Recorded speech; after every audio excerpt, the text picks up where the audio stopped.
We have today's date is July 21st, 2024.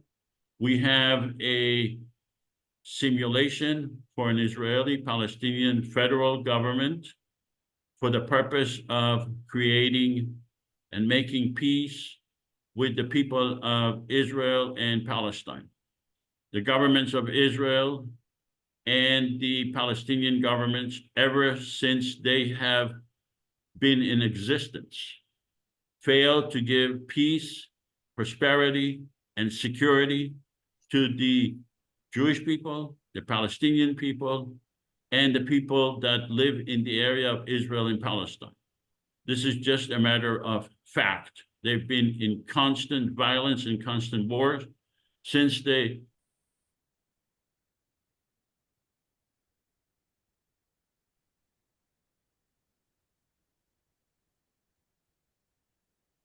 I showed that, was I muted at the beginning or the mute?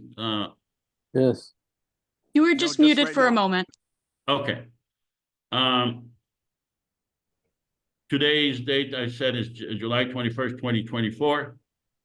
We are having a simulation for the people of Israel and for the purpose of creating a federal government with the people of Israel and Palestine.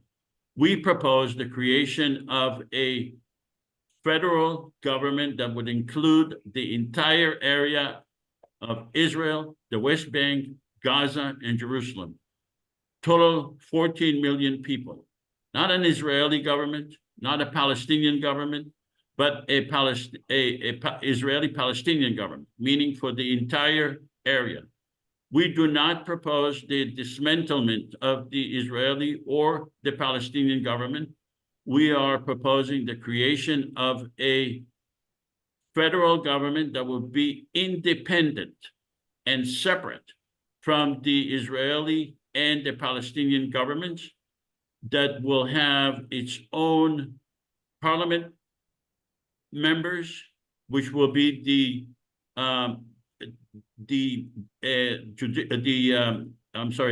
branch that makes the laws, and we will have the executive branch with president and vice president, and a judicial branch. The parliament would be the legislative branch with 300 parliament members. As I said, separate and independent of the Israeli and the Palestinian government. You could read our Constitution by going to ipconfederation.org and read the entire Constitution in Hebrew, Arabic, and English. It explains how this federal government will be elected and how it will function, and what's the internal structure of that government, and how it will work with the Israeli and the Palestinian governments. As I said, we do not propose to dismantle those governments. We are proposing a separate, independent federal government for the whole area for the purpose of making peace. My name is Joseph Avasar. You could reach me at josephavassar@gmail.com.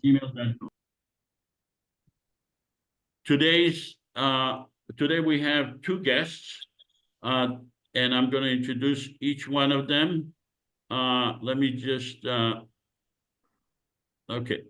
Noor Awad is a Palestinian activist who organizes joint Palestinian-Israeli activities and speaks to visiting groups about his personal experiences and the collective tragedies resulting from the conflict.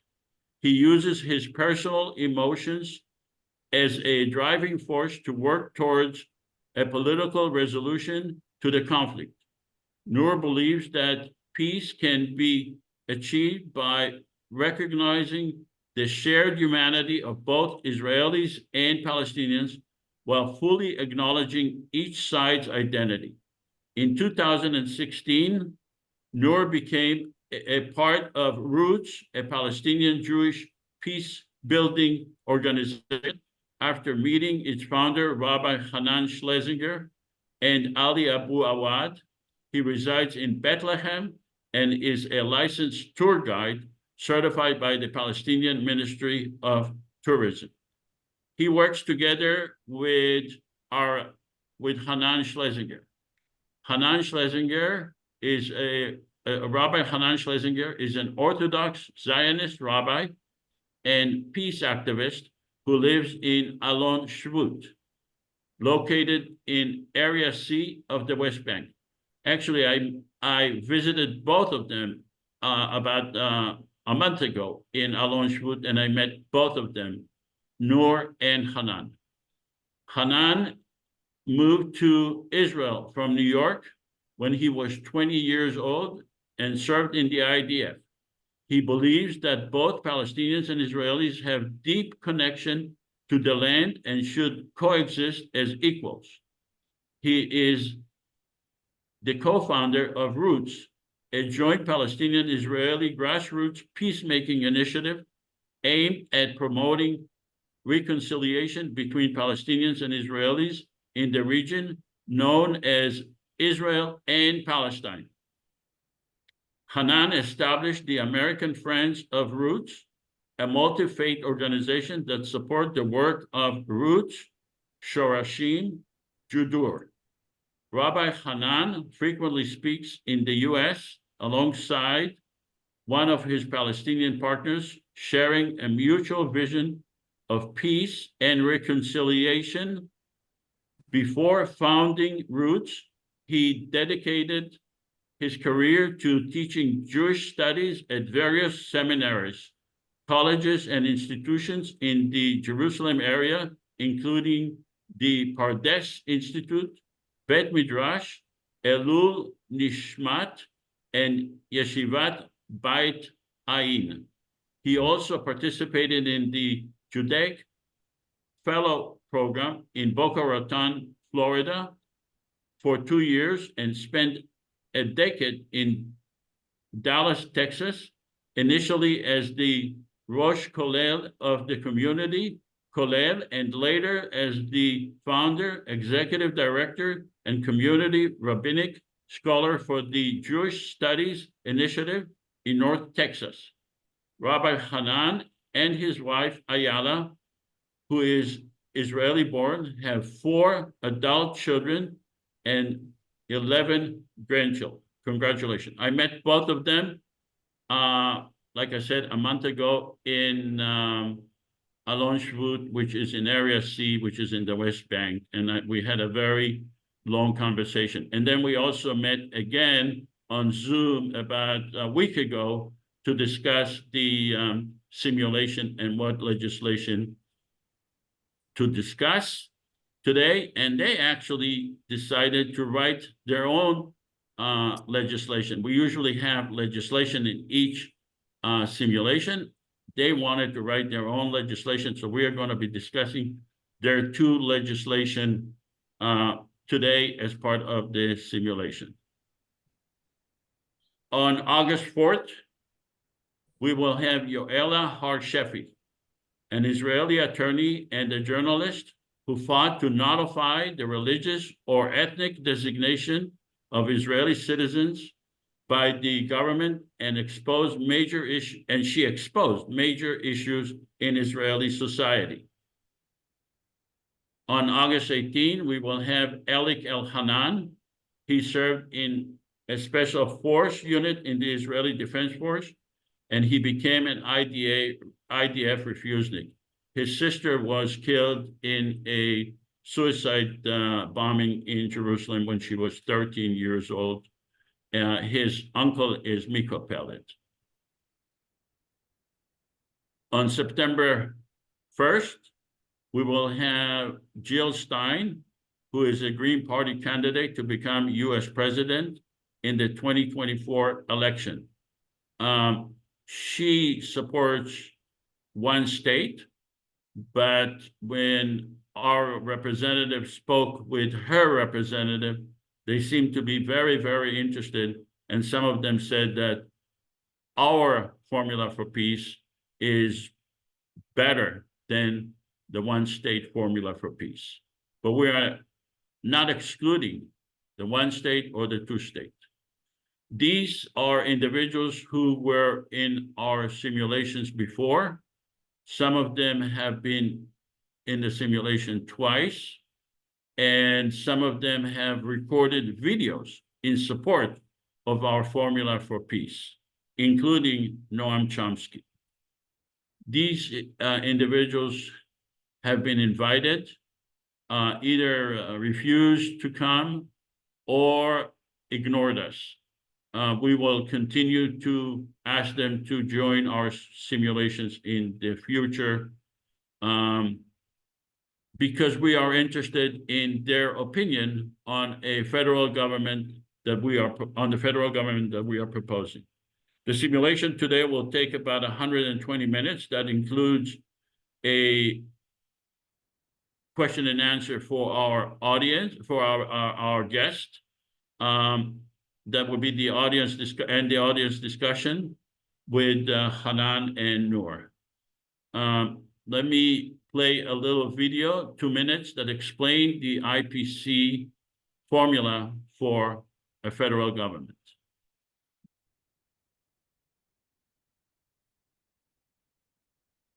The conflict between Israelis and Palestinians has endured for generations. And instead of time healing the wounds, it's only caused the anger to fester and the violence to grow. But what if there was a way to alleviate the tension? Something that may not outright solve every problem, but at least create a forum that encourages a peaceful compromise. Welcome to the Israeli-Palestinian Confederation, a common third government between the Israeli and Palestinian citizens, specifically designed to foster peace, tolerance, and economic prosperity between the two nations. Here's how it works. First off, both Israel and Palestine will keep their respective governments. Israel's Knesset and the Palestinian National Authority will remain unchanged. The Israeli-Palestinian Confederation, IPC, will be a third entity acting as a unifying agent between the two. The IPC will comprise 300 parliament members elected from 300 districts in Israel, the West Bank, and Gaza. Above them will preside a president and vice president, one Israeli and one Palestinian. In order for the IPC to pass a law, it will require a 55% majority from its Israeli representatives, as well as a 55% majority from its Palestinian representatives, thereby preventing either side from monopolizing the legislature. Of course, the IPC won't undermine the political power of either the Israeli or the Palestinian government. At any time, Israel or Palestine may veto a law passed by the IPC. If neither side vetoes, the law is passed. And the two nations are another step closer to resolution. Please help us make this a reality. The Israeli-Palestinian Confederation. We might speak different languages, but we all mean the same thing. So we are going to simulate what was in that video.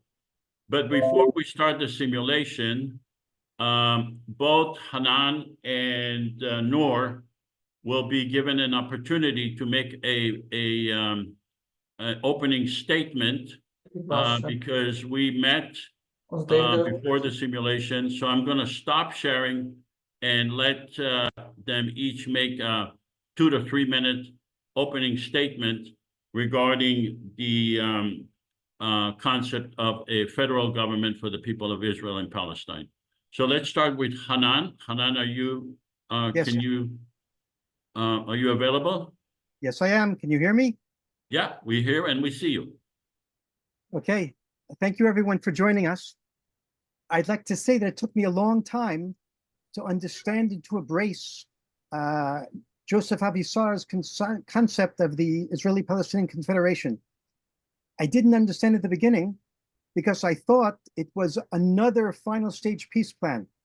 There's the two-state solution, and there's the one-state solution, and there's the Confederation that's made up of two sovereign but not completely separate states. And I thought that what we're talking about is some form of the Confederation solution, and as such, I could not understand what it adds to the discussion. I said to myself, how is it different, for example, than the Land for All peace plan, confederated plan? And then it finally dawned on me that what we have here, at least in my understanding of what Joseph is suggesting, is not a final peace plan at all, or at least it's not only a final stage peace plan. but rather it's a social political initiative that is designed to create the conditions that would bring us closer to a final stage peace agreement, whatever form it might take, 2 states or 1 state or confederation. So what we have here is not merely a vision for the political future, but rather a way to get there, whatever it might look like. Now, there are many methods to help both sides move towards agreement to make peace and reconciliation.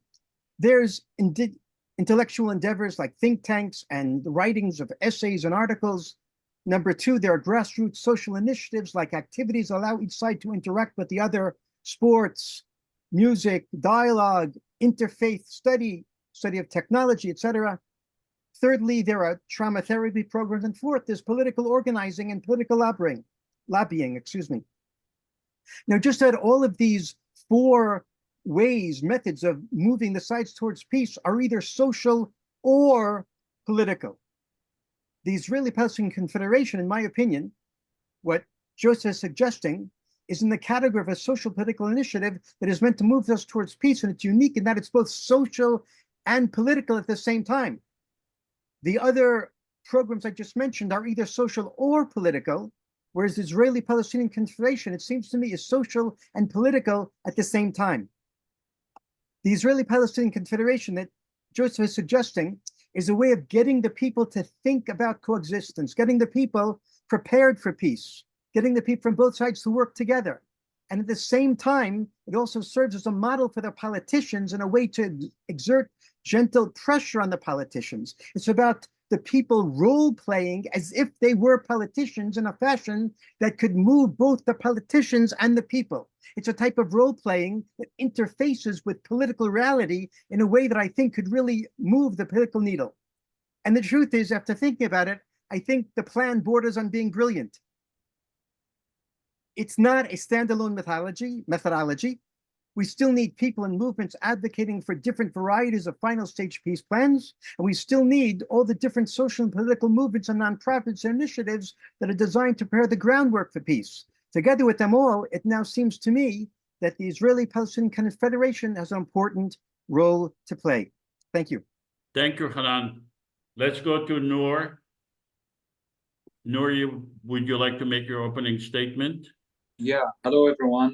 Joseph, if you allowed me, I have a comment. There is more people wants to join, but it says it's full. Is this Zoom limited to a certain number?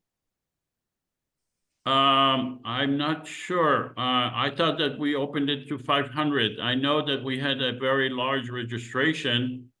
Yeah, We're at 100 right now. We're at 100 right now, Joseph. I think we're capped at 100. So I'm not sure if the co-host, I think they're able to change it, but I think it's capped at 100 right now. Dan, if you are able to change it, then go ahead and change it. But, it looks like the license for the 500 meeting expired. oh, okay, I'm sorry. All right, then we are full. Sorry about that. We'll send them the recording. Or you can buy the license right now. It'll take 5 minutes. Can we buy it, Dan? I would just continue with the simulation and we'll do it for next time. Okay. All right, I apologize. Should have checked that. Noor, go ahead. So, hello everyone. And in short, I would say, like Hanan, in the beginning, it was a bit difficult for me to understand this particular initiative. I'm a big fan of the Confederation model, but I was taking it and thinking about it as a political plan, how we can implement a confederation between 2 states. And as you all know, there is a big gap between grassroots work and real politics and political work.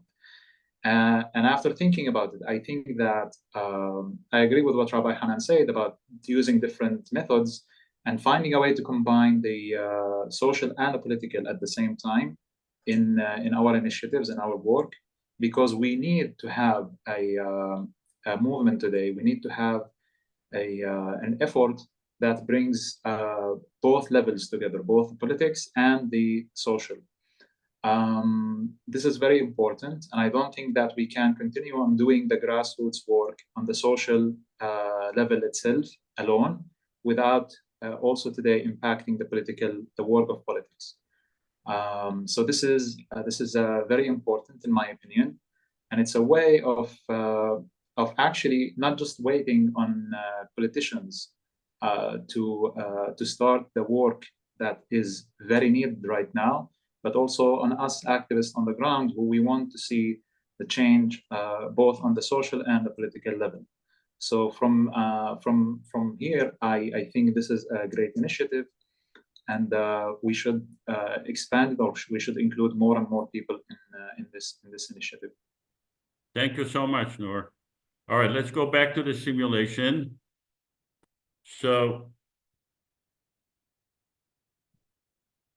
let's have a pre-simulation survey for the audience at this time. Do you support a common confederation government for the people of Israel, the West Bank, Gaza, that will coexist with the Israeli and the Palestinian government? Please vote.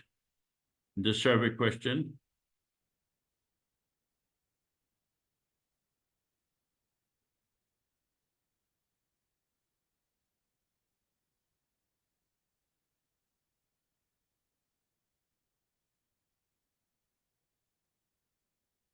Okay, publish the vote. 67 out of 69, 97% voted yes. And 2 out of 69 voted no. That's 3%. All right, let's go to the next survey question, and that is, at this time, a pre-discussion survey. Do you believe that anti-Zionism equal anti-Semitism? If you believe that anti-Zionism equal anti-Semitism, then vote yes. If you do not believe so, vote no. And we will have a discussion about that.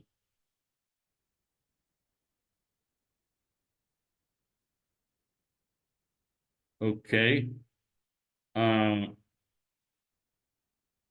Okay, so 11 out of 69 voted, 12 out of 70 voted yes. That's 17% voted yes. And 58 out of 70, which is 83%, voted no. Okay. We will do the same, share the result, please. And we will do the same survey at the end of stop sharing. It says share results, so I assume you're sharing it. Okay. All right. The purpose of the simulation is to show how a common federal government could make peace. We are not the Israeli government or the Palestinian government. We think those governments are failed governments.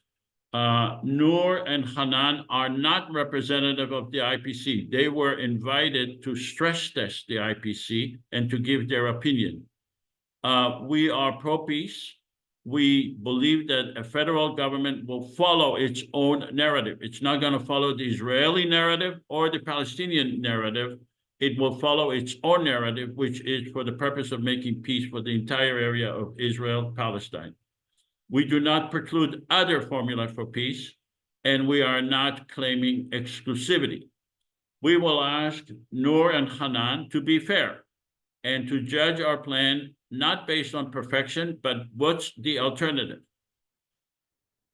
We can show many, many legislation that would thread the needle. In other words, that the Israeli and the Palestinian governments will not be able to veto because it will pass the federal government with the support of the people. We can only show few legislation. Today, we are going to show 2 legislation that were actually drafted by people on the ground, mostly Noor and Hanan, who drafted their own legislation, and I'm happy to show it.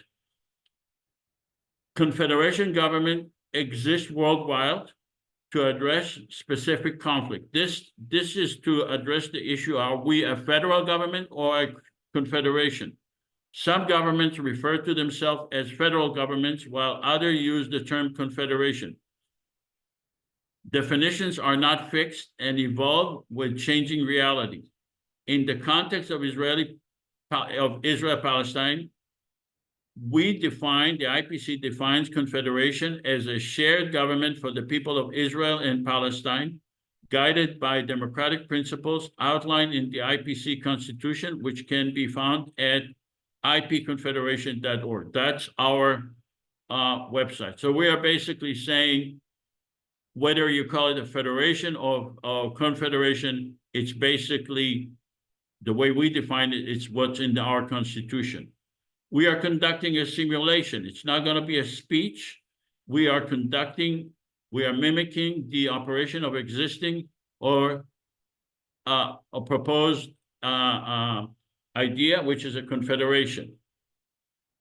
We ask the audience to refrain from commenting during the simulation. So we encourage you to ask questions. So if you ask me, how does this plane fly? That's a question. We encourage questions, but we do not encourage comments, with the exception that we give the opportunity, Hanan and Noor, their rights to make comments during the simulation. But the audience, we are asking you to ask questions only and to wait until the end of the simulation to make your comments or to put them in the chat. We are asking for your courtesy in allowing us a full opportunity to present the IPC formula. Make your comments at the end or write them on the Zoom chat feature. This is the heart of the simulation. We are asking you to assume that we were able to obtain major funding, somewhere in around $100 million, to spend for a one-year campaign to recruit Palestinians and Israelis to run for parliament and to run for president and vice president. So the money that we were able to bring will also allow us to create a platform for an election and to educate the people of Israel and Palestine about the benefit of a common federal government for the people of Israel and Palestine. You will also have to assume that 14 million people, with the exception of children, were given the opportunity to vote in the entire area, which includes the West Bank, Gaza, and in Israel. You will also have to assume that 5 million people voted and 3 million Palestinians and 2 million Israelis voted. That means that out of the 14 million people, with excluding children, 5 million people were allowed to vote. You will also have to assume that the president received 1.5 million votes. For the purpose of this simulation only, you will have to assume that me, Joseph, I was elected as president. I don't intend ever to become president or to run for president. I'm not even qualified under the Constitution, but it makes it easier for me to run the simulation pretending that I am the president. You'll also have to assume that 300 parliament members were elected in 300 districts in the area of Gaza, the West Bank, Israel, and Jerusalem. Each parliament member represents 47,000 people. Now, the audience, do you have a question about these assumptions? Before I go to Noor and Hanan and give them an opportunity to ask questions or to make comments, I want to ask the audience, please speak up. Do you have any questions regarding those assumptions? The audience. Yes, Joseph, I have a to question. Where is the Palestinian gentleman? Where are you from, Habibi? Is there any way you can tell us where you're from, Palestine? He's talking to Noor. I'm Yes, from Mr. Noor. Where are you from exactly? Where are you Well, from? wait, let's, before we go to Noor and to Hanan, let's go to the audience. the audience, do you have questions regarding اصبر علي those سعيد assumptions? اصبر علي سعيد شوية بقول لك. Yes, I have a question. You always mention that you don't have an intention to run for president and you don't qualify. And I know you mentioned that, and I know the reason, but can you clarify to the audience what the reason is? Like, is it because you're not a citizen or you don't live there? Because I do not reside in that area, and I am a citizen of Israel, but I do not reside in that area. And because I do not reside in that area, I am not qualified to be an elected member on with the federal government. So Una, to make it please ask your question. Okay. I was going to say, to make it clear, so a Palestinian, for example, who lives, who would say come from the U.S. and live in Palestine would qualify if he was a citizen, same as an Israeli. Who Correct. Okay, yeah, that's why in I wanna order make it to in order to be qualified, you have to be a citizen of either Israel or Palestine, recognized as a citizen by the Israeli or the Palestinian government, and a resident of that area. Una, please ask your question. Una? You need to unmute. Okay, sorry. Yes, sorry about it. Hi, good afternoon, everybody. Just 5 million people. First of all, 2 questions. Will the people voting in Israel, will they be the illegal settlers? Will they be allowed to vote, the illegal settlers? In order to vote and in order to run, first of all, to vote, anyone can vote if there are 2 qualifications. You have to be, actually 3, over the age of 18. You have to be a citizen and a resident of Israel or Palestine. Who you are is meaningless. What you do is meaningless. Everyone is allowed to vote. What's the second question? But there's a problem there. Therefore, what about the well, people? Well, what's the question? We are trying to refrain from comments. Just questions. Palestinians then, will the people living abroad, right of return, will they be able to vote? Because they will come back home. In order to vote, you have to be a citizen and a resident of Israel, Palestine, and over the age of 18. This is not an Israeli government or a Palestinian government. It's a federal government for the people who reside there. Therefore, my question is it fair? That's the question. It depends on your definition of what is fair, but it is the best manageable way to have the people of Israel and Palestine create their own government. Okay, thank you. This government does not represent the Palestinian people or the Israeli people. It represents the people who reside in Israel, Palestine. Okay. Next question. How does one become a citizen? What defines citizenship?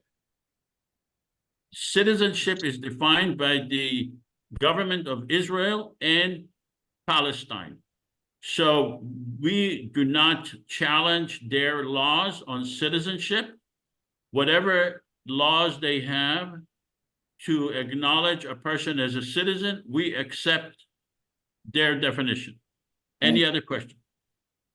I have a question. Yes.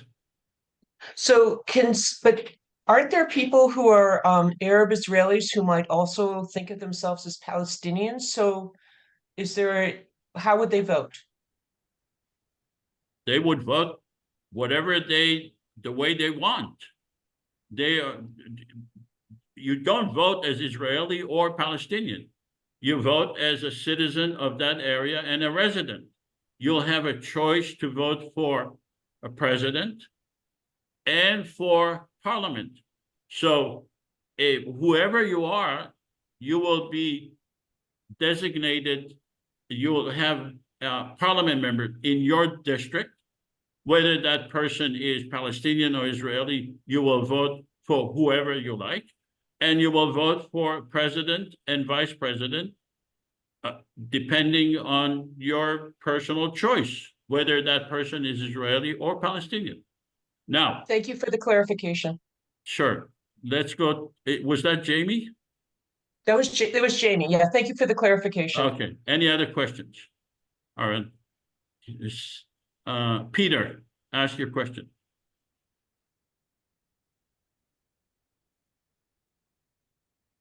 Peter, you need to unmute. Go to the left side and unmute. The bottom left side and you unmute. Peter. Okay, let's go to Walid Abutaye. Walid, Yes. ask your question. Your assumptions, I think it's not correct because we didn't have. What is your to question? The assumption is not correct because you didn't have two government. You are right. You have the Israeli government, but the Palestinian government is not the government. It's kind of less than government. Walid, I'm asking you, do you have any questions regarding the assumptions? No. The assumption is not correct. What is incorrect about the assumptions? The Palestinian Authority is not a government. It's that's not part of the assumption. Okay. Okay. And the problem here in our country is not just for the people who is resident, who is in the, Walid, in the country. Please refrain from comments. We are asking for a fair opportunity to demonstrate the concept of a federal government. And so we are asking people to refrain from comments because comments derail the conversation. Peter, ask your question. I understand that in past elections, American Jews have been invited to vote in Israeli elections. Could that kind of thing happen under your plan? Under the Constitution, a person has to be a resident for 6 months and a citizen. So if the Israelis wanted to increase their numbers, they could fly large numbers of, say, Brooklyn Jews into Israel for 6 months and qualify. Yes, they could, but it wouldn't make any difference because in order to pass legislation, it doesn't really matter if you have more Palestinian or Israeli in the parliament because you still need 55% of the Israeli parliament members and 55% of the Palestinian parliament members. So there is no risk of gerrymandering or overwhelming one side against the other. Okay, well, it's a fascinating plan you're discussing, and it sounds really sensible. Okay, thank you. Shlomo, you have a question? Question, Shlomo.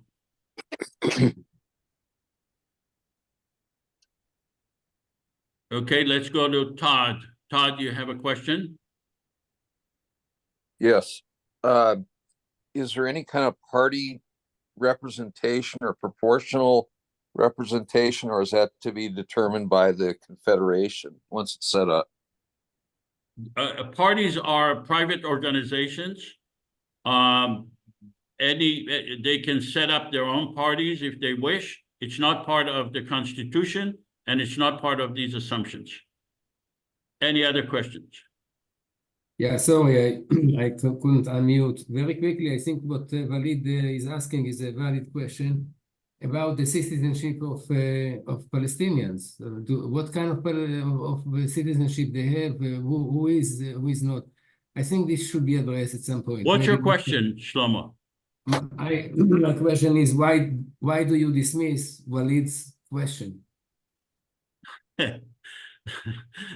Okay, well, I'm asking questions about the assumptions, not a question about someone else's question that has nothing to do with the assumptions.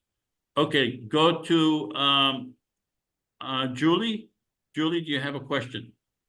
Yes, my question is it an assumption that there's already an existing Palestinian state that has where people have the right to vote free of influence of the Israelis? No, it's not part of the assumptions. No. So read the assumption. I read the assumptions. Okay, it's not part of the assumptions. So it's not, it doesn't say anything about a Palestinian state in existence or an Israeli state in existence. Okay. All right, Julie, did you ask your question already? Yeah, that was my question. Okay, sorry. Todd. What's your question, Todd? I already asked it. I'm sorry. Oh, all right. I'll Let's put down go my then hand. to our guest, Can we ask people to lower their hands after they've asked the question? Because it's Yes. there's a please lower your Okay, hands let's after you go ask your question. to start with Noor, and then we'll go to Hanan. Noor, what are your comments or questions regarding these assumptions? If you have any.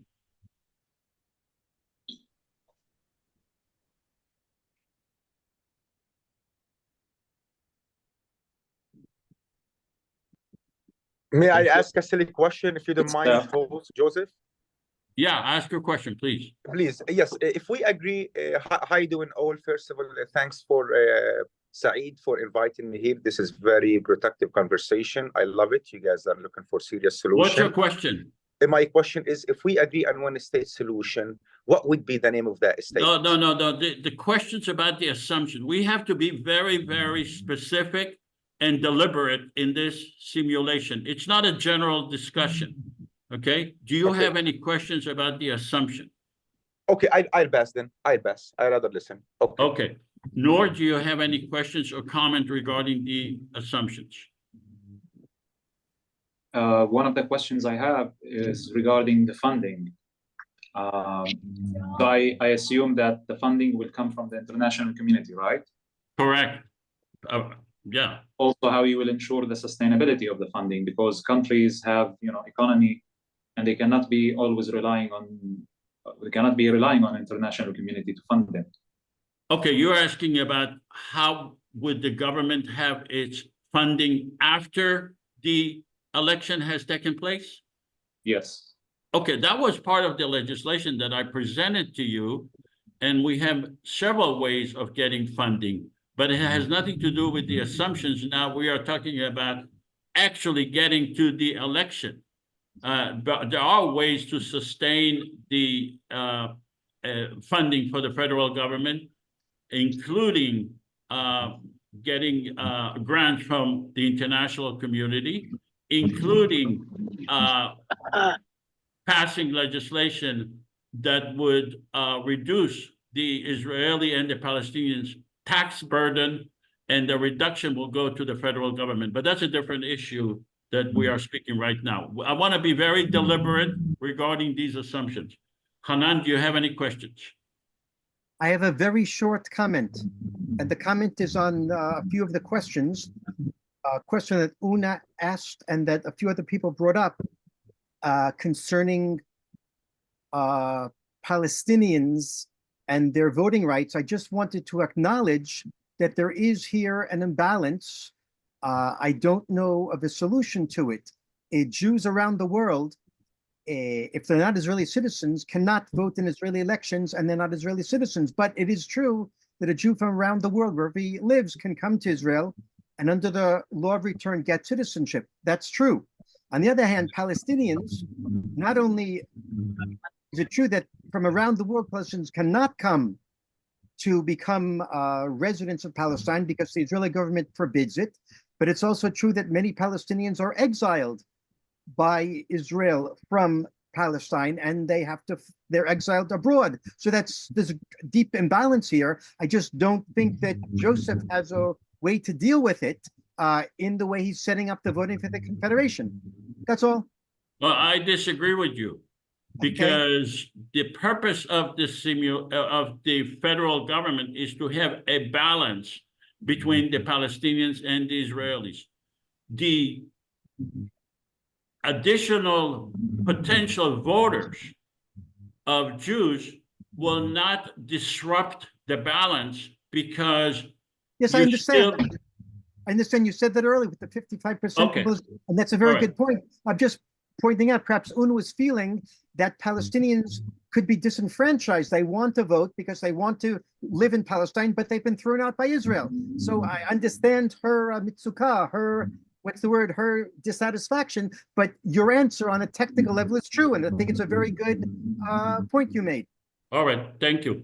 All right, so we are actually going to ask, I already asked our guest today, our audience member, to act as Prime Minister of Israel and the President of Palestine.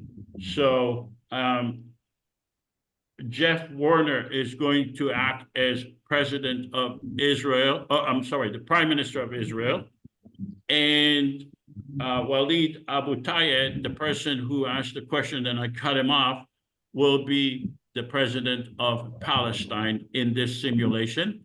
And I'm going to be asking the rest of you, the audience, to choose whether you are Israeli parliament member or a Palestinian parliament member in the simulation today. Remember, this is a simulation. We are simulating how this federal government will function. So this is the map of the area, Israel, Palestine. You will need to choose the area that you represent and be intellectually honest throughout the simulation, and whether you are Israeli or Palestinian. Remember, some of the districts are mixed districts. So, Walid, what is your question? I'm Palestinian, but I have the Israeli passport. I'm not speaking about your personal lives. I am speaking about this simulation right now. You are in the simulation. We are pretending. We are all pretending to be someone else. I am pretending to be the president of Israel, Palestine. You will need to pretend to be the president of Palestine. Jeff will have to pretend to be the Prime Minister of Israel. And the rest of the audience will have to pretend to be either Israeli or Palestinian parliament members in the federal government. So I'm going to put up the vote right now, and you'll need to choose your identity as parliament members. Are you a Palestinian parliament member or Israeli parliament member? Because we will be asking you to vote.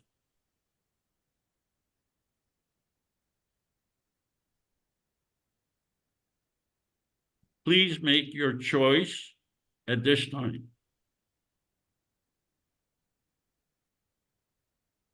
Okay, so we have 34 Palestinian parliament members. I'm sorry, 36. Publish the vote, please.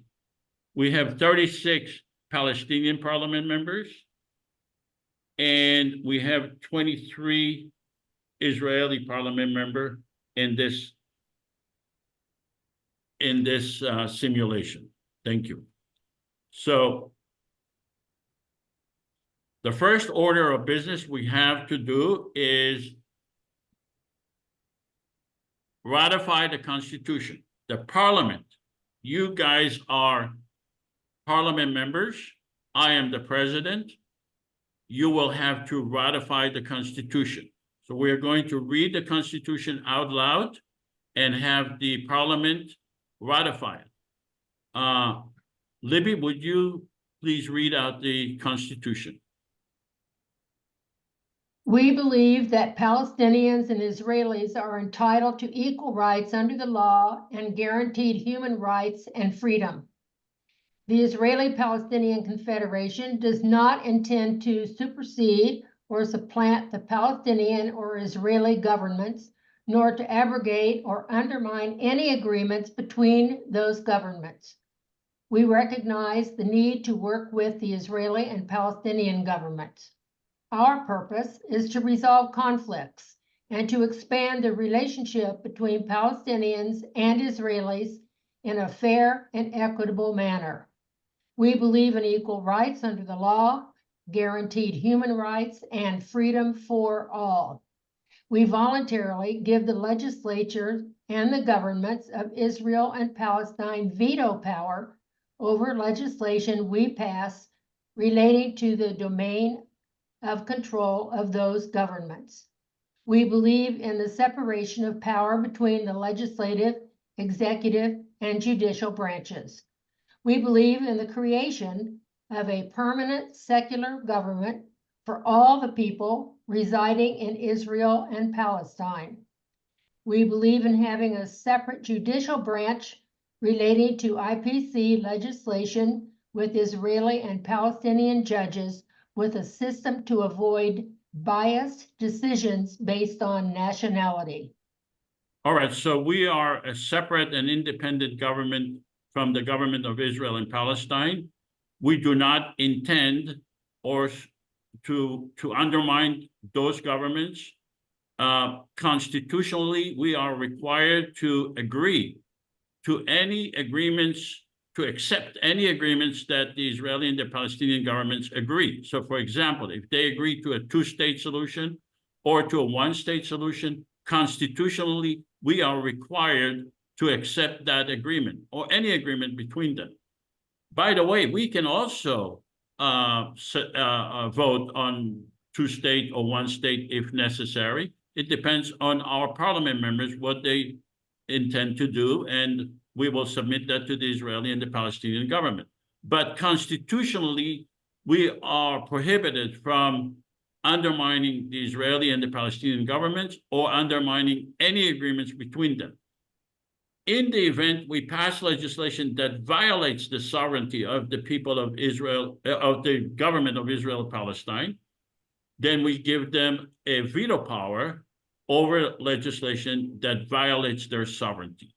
Before I go to our guests, Noor and Hanan, do you, the participants that are now parliament members, do you have any questions regarding the Constitution before you ratify the Constitution? Do you have any questions, not comments, questions? Okay, I see no hands. Then I'm going to give Hanan and Noor an opportunity to make comments or questions after we ratify the Constitution. And since you are parliament members, you are required to ratify the Constitution, and you're also required to disavow any allegiance to any other government. So if you are Israeli, you cannot have dual allegiances. You cannot be a member of the Israeli Knesset or the Israeli government. You cannot be a member of the Palestinian, if you are a Palestinian, of the Palestinian government or their legislative part. You have to renounce your allegiance to any other government, and you need to swear allegiance to this constitution of a different government. Let's have the Palestinian parliament members please ratify the Constitution. Palestinian parliament members only.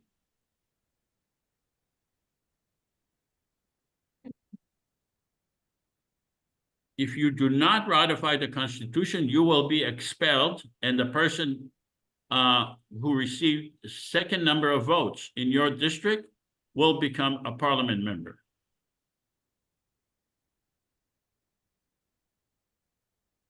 Okay, publish the vote.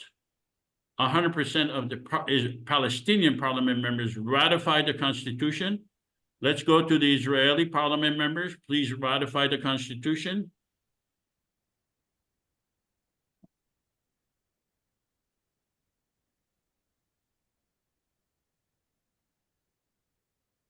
Okay, publish the vote. 96% of the Israeli parliament members ratified the Constitution.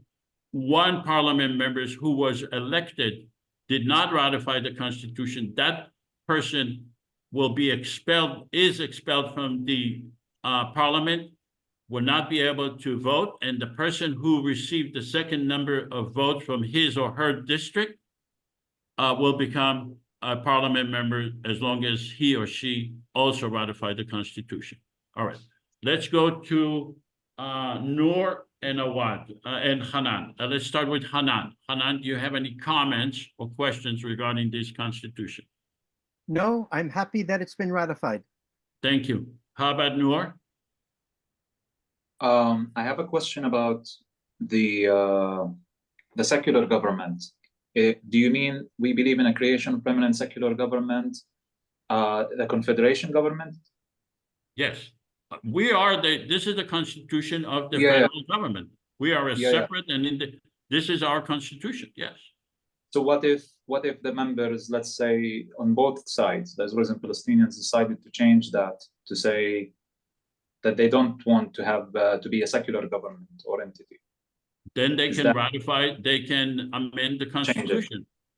The constitution provides, if you read the entire constitution, in Yeah. order to amend the constitution, you need, I believe, 55% of the Israeli and 55% of the Palestinian parliament members to ratify the constitution. And you don't give a veto power to the Israeli or the Palestinian government because the constitution does not violate the Israeli or the Palestinian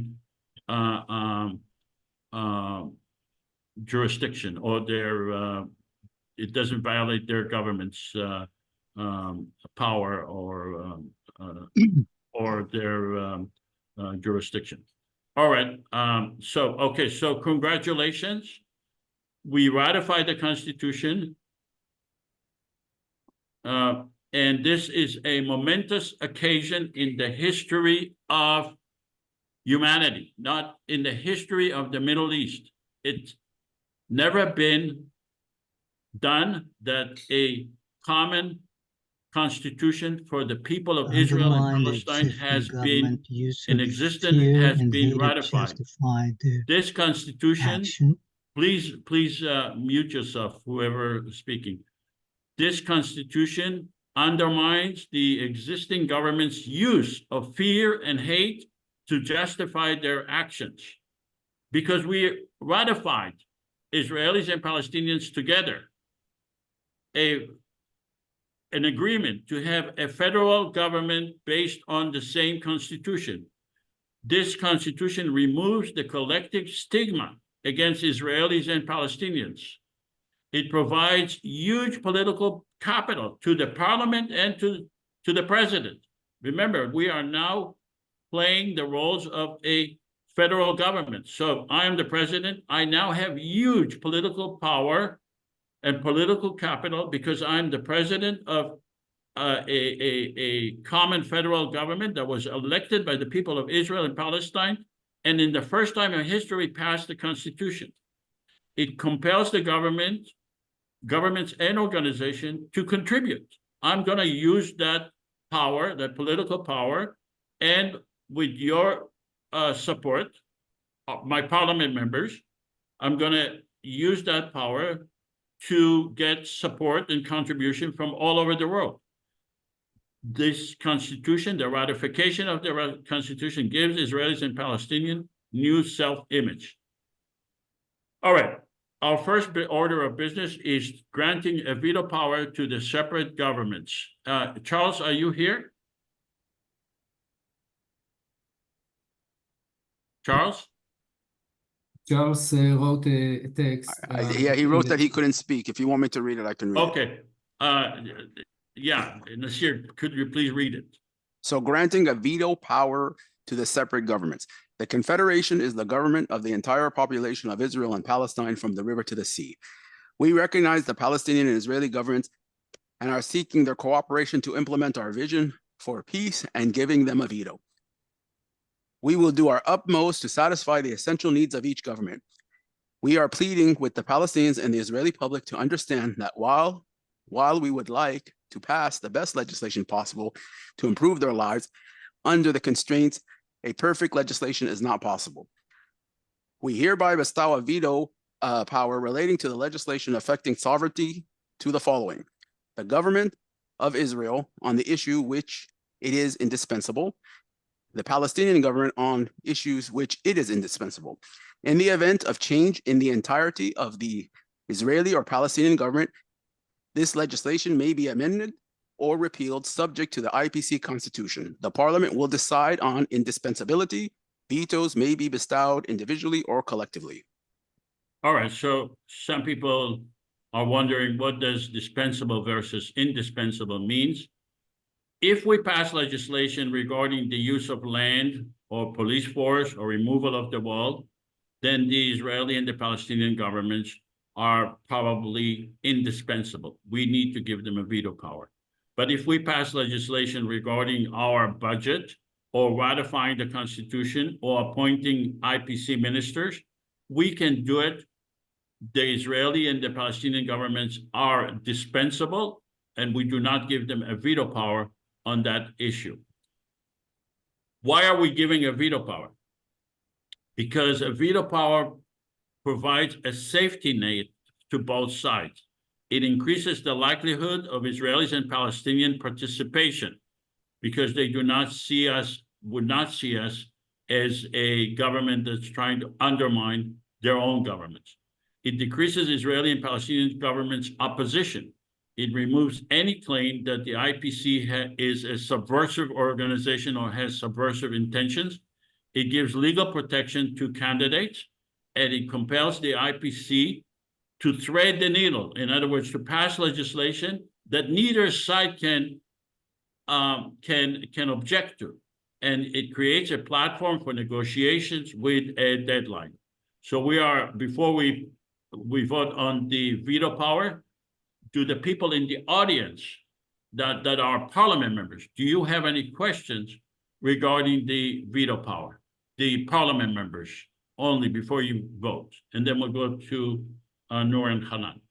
Parliament members, do you have any questions regarding the veto power? I see no hands being raised. Then two participants raise their hands. Okay, so. Question. Okay, please ask your question. Whoever raised your hand. It's hard for me to see on my little screen. So the Palestinian wing of this would want to have some police power as part of our government. What is your question regarding the veto power?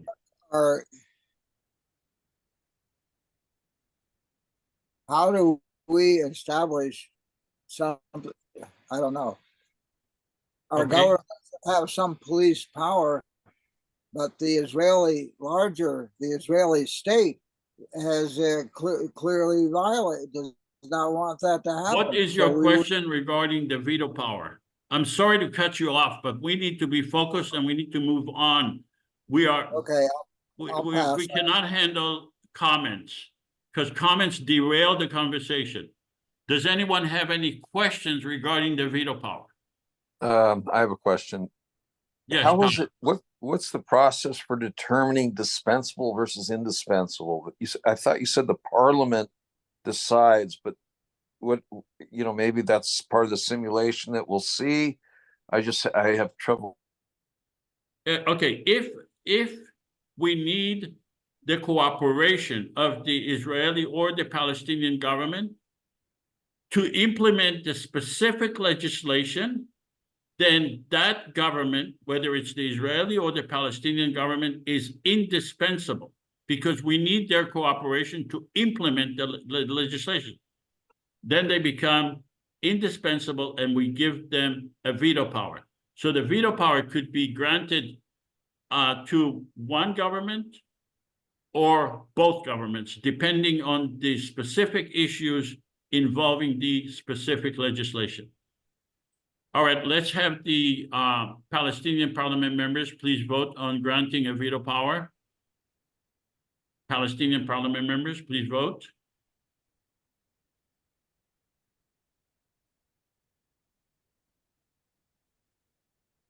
We need 55% of the Palestinian parliament members and 55% of the Israeli parliament members to vote in support of this legislation. Please publish the vote.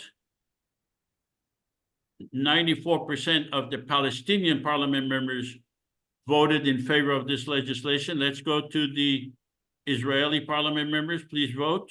Israeli parliament members on giving a veto power to the Palestinian and Israeli government.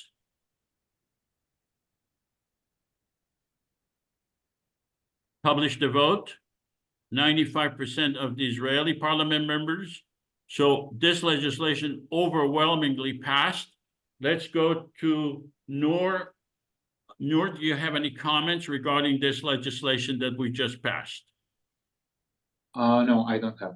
Okay, Hanan, do you have any questions or comments regarding this legislation we just passed? I would merely like to point out that another way to phrase the veto power that we just granted these respective governments is simply that we're acknowledging reality, that they have the power much more than we do. And if we want their cooperation, we have to not go head to head with them, but do what you said, thread the needle. That's all. Yeah. I couldn't said it better. Let's have, I see 2 hands raised. So this is about questions. Do you have any questions? Parliament members are only allowed to ask questions. I'm sorry, but we need to move on. We have to move. We have 2 important legislation that Noor and Hanan drafted. I want to deal with them. So if you have a question, speak up. If not, we're going to the next legislation. I have a question. Okay, George? Yeah, this is George. If the underlying governments have vetoes on virtually every important question, land, police, etc., what powers does this government have? I'm sorry, I missed the first 20 minutes of the presentation. This may have been discussed. Okay. What powers are left? We have okay. We only allow questions regarding specifically what was discussed, but the power we have is legitimacy given to us from the people of Israel and Palestine to pass legislation, and to pass legislation that the Israeli and the Palestinian governments will have no choice but to accept, because if they reject those legislation, then they will expose themselves as governments that are undermining peace. Okay? That's the short. Can I ask the question? I don't have. Yes, please, Peter, ask your question. How do you deal with the fact that there's no legitimate Palestinian government, no entity at this time that's recognized by all Palestinians as a government? We decide whether the government is legitimate or not, and our criteria is whether that entity can prevent us from implementing the legislation. That's our criteria. If the entity, whether you call it the government or legitimate government or not, if that entity can prevent us from enforcing the legislation, then we give them a veto power. We don't make a moral judgment, we make a practical judgment. All right. So up to now, we have not given the Israeli or the Palestinian leaders a veto power, because everything we have done is not related to them. We are now passing the first legislation that was drafted by our guests, and this legislation is subject to a veto power. Hanan, do you want to read the legislation? Teaching tolerance. Yes. Teaching tolerance, empathy, recognition, and reconciliation in the public school system and in the public media. 1. Both educational systems, Israel and Palestine, will teach tolerance, empathy, and understanding of the other side. Racism will be eliminated from both curriculums.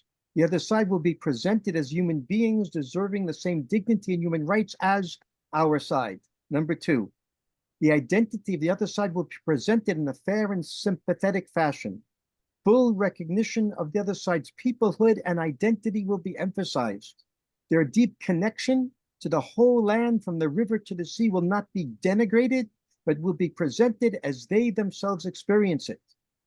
3, the history of the other side will be presented in a sympathetic fashion. 4, there will be sympathetic presentation of Judaism, Christianity, and Islam. Although the exclusivist and violent texts of each religion will not be ignored or whitewashed, emphasis will be placed on those texts and movements that all can learn from and admire, and that can and do encourage brotherhood and reconciliation. Next, Arabic and Hebrew will be taught to the level of proficiency and fluency in reading and speaking. Next, a joint task force will be established to set guidelines and benchmarks for the above, including the development of curricula, teacher training programs, and the minimum number of hours to be devoted to each category. Next, Public broadcasting agencies on both sides will refrain from disseminating hateful, racist, or inciting material and will devote time to broadcasts that promote the above-mentioned values and visions. A joint task force will be established to oversee this. Next, representatives of the IPC, the Israeli-Palestinian Confederation, will make up 1/3 of the people sitting on the two task forces. Their number will be equal divided between Palestinians and Israelis. 1/3 will be selected by the Israeli government and 1/3 by the Palestinian government. We hereby submit this legislation to the Israeli and Palestinian governments. We bestow upon them veto power, which may be exercised in the next 60 days. All right, does anyone in the audience have any questions regarding this proposed legislation? Teaching tolerance, empathy, recognition, and reconciliation in the public school system and in the public media. Questions?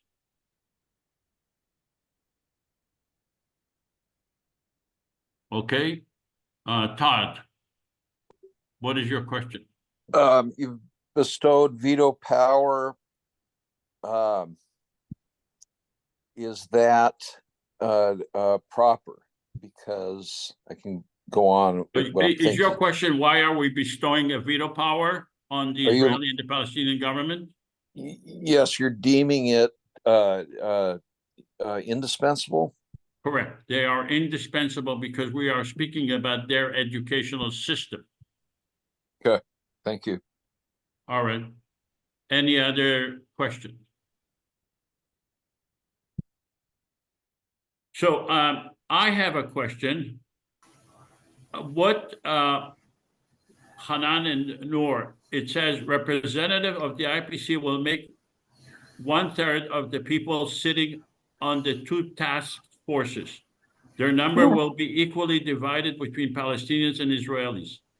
1/3 will be elected by the Israeli government and 1/3 will be Palestinian government. Do you mean that there will be 3 representatives, one from the IPC, one from the Israeli government, and one for like equal representation between the 3 governments? Yes. Okay. That's what I thought you mean, but okay. Todd, you have a question? And it says selected, not elected. No, I just lowered my hand. Thank you. Oh, okay. Let's have the Palestinian parliament members please vote on this legislation. Palestinian parliament members.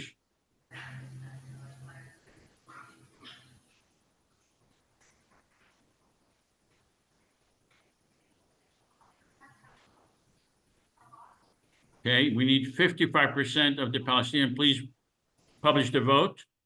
97% of the Palestinian parliament members agreed with this legislation. Let's go to the Israeli parliament members. Please publish, please vote, Israeli parliament members. Now you can see that the absolute number of each side's, the number of the parliament members is really immaterial because we need 55% of each side. Publish the vote. 95% of the Israeli parliament members voted in favor of this legislation. Let's go to the president of Palestine. Mr. President, are you going to veto this legislation? President of Palestine. Walid, you are the president of Palestine. Are you going to veto this legislation? I prefer that you can read it because my English is not fluency as you. Are you going to veto this legislation? Yes or no? Yes. You are going to veto it? In other words, I don't think he understood the legislation. Okay, you can tell me in Hebrew. אתה מתכונן לעשות לזה וטו או שאתה מקבל את זה? לא, אני מקבל את זה. I agree with that. Okay, so you're not going to veto it. He said he accepted. Let's talk to the Prime Minister of Israel, Mr. Jeff Warner. Are you going to veto this legislation?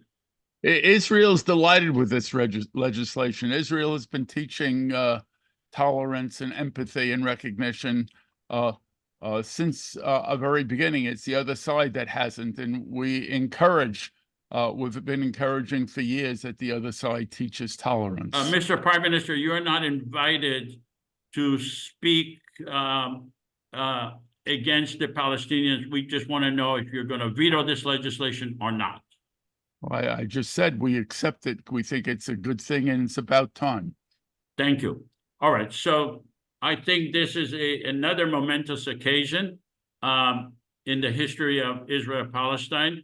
We demonstrated how the federal government can thread the needle, can pass legislation that both the Palestinian and the Israelis are compelled to accept and are accepting.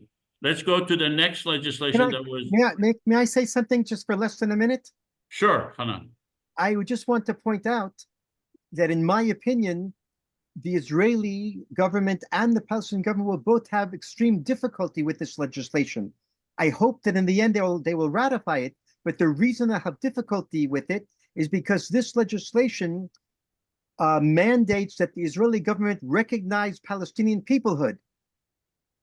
And it mandates that the Palestinian government will recognize Jewish peoplehood. And that's very, very hard. But since each side will be getting the other side to recognize it, that's why I hope that it will be indeed ratified as our two presidents just did.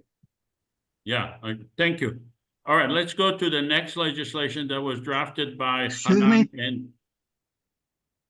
and Noor. Noor, could you please read the legislation? Yes. The establishment of 30 joint Jewish-Palestinian community centers throughout the land from the river to the sea. The Israeli government will establish 20 joint Jewish-Palestinian government-funded community centers within its internationally recognized borders. These centers will be established in Jerusalem, Jaffa, Tel Aviv, Akko, Lod, Ramla, Haifa, Nazareth, Afula, Carmel, and in other areas that have significant populations from both sides. The Israeli government will establish 5 such joint Jewish-Palestinian government-funded community centers in the West Bank, will ensure Palestinian free access to them. The Palestinian government will establish 5 joint Jewish-Palestinian government-funded community centers in Hebron, Bethlehem, Nablus, Jericho, and one other area. Both governments will ensure free access for all to those centers. The value propagated in these centers will be, as stated in the legislation concerning teaching tolerance. 90% of the programs in these centers will be joint. Those programs that are uninational will be geared to the above mentioned values. The centers will host youth programs for kindergartens to college age, as well as programs for adults. There will be cultural exchange, sport activities, arts, crafts, language instruction in the other side language, interfaith study and dialogue, etc. An emphasis will be placed on trauma, healing, therapy, and programs. A joint task force under the auspice of Roots, Shorashim, Judur will oversee these joint community centers. We hereby submit this legislation to the Israeli and Palestinian governments to I can see we bestow upon them. I can't see the last line because we bestow upon them veto power. We bestow upon them veto power, which may be exercised in the next 60 days. Okay.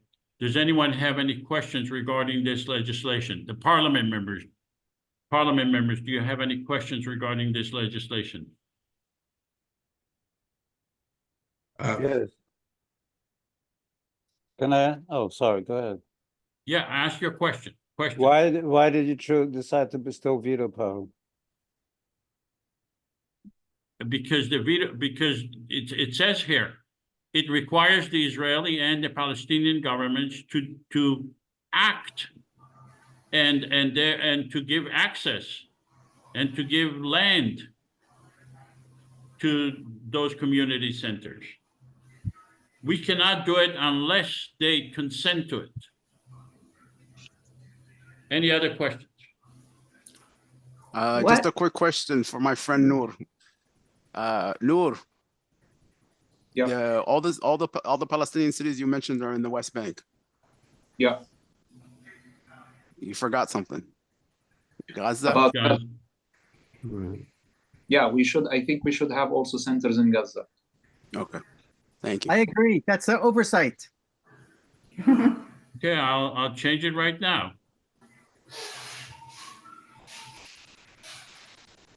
What's going on? Okay, Dean.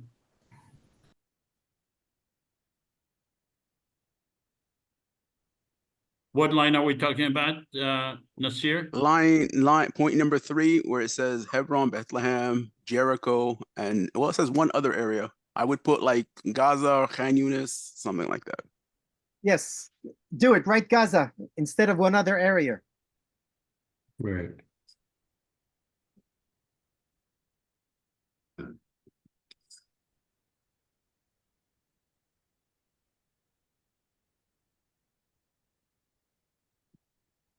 Actually, I have 2 questions, if you allow me.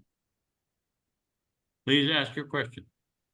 One of the slides, it does have the map, which includes Golden Heights. The Golan Heights is actually, it's not neither Palestinian, neither Israeli, so those are Syrian. So what is IPC, the plan toward Golan Heights citizen? That's number 1 question. Number 2 question, I'm a Palestinian from Jordan with a Jordanian passport. So I'm not recognized neither by Palestinian Authority. I'm sorry to cut you off, but the question has to be regarding the legislation. We will have an opportunity for open discussion about everything else. But right now we don't want to derail the conversation. Do you have any question regarding the legislation? I have a question. It says here 90% 90% of the programs in these centers will be joint. Why did you choose 90% and not 100%? The reason is because in the work of Ruth Shoshim Judur, we've learned that promoting reconciliation sometimes it must be done each side among itself.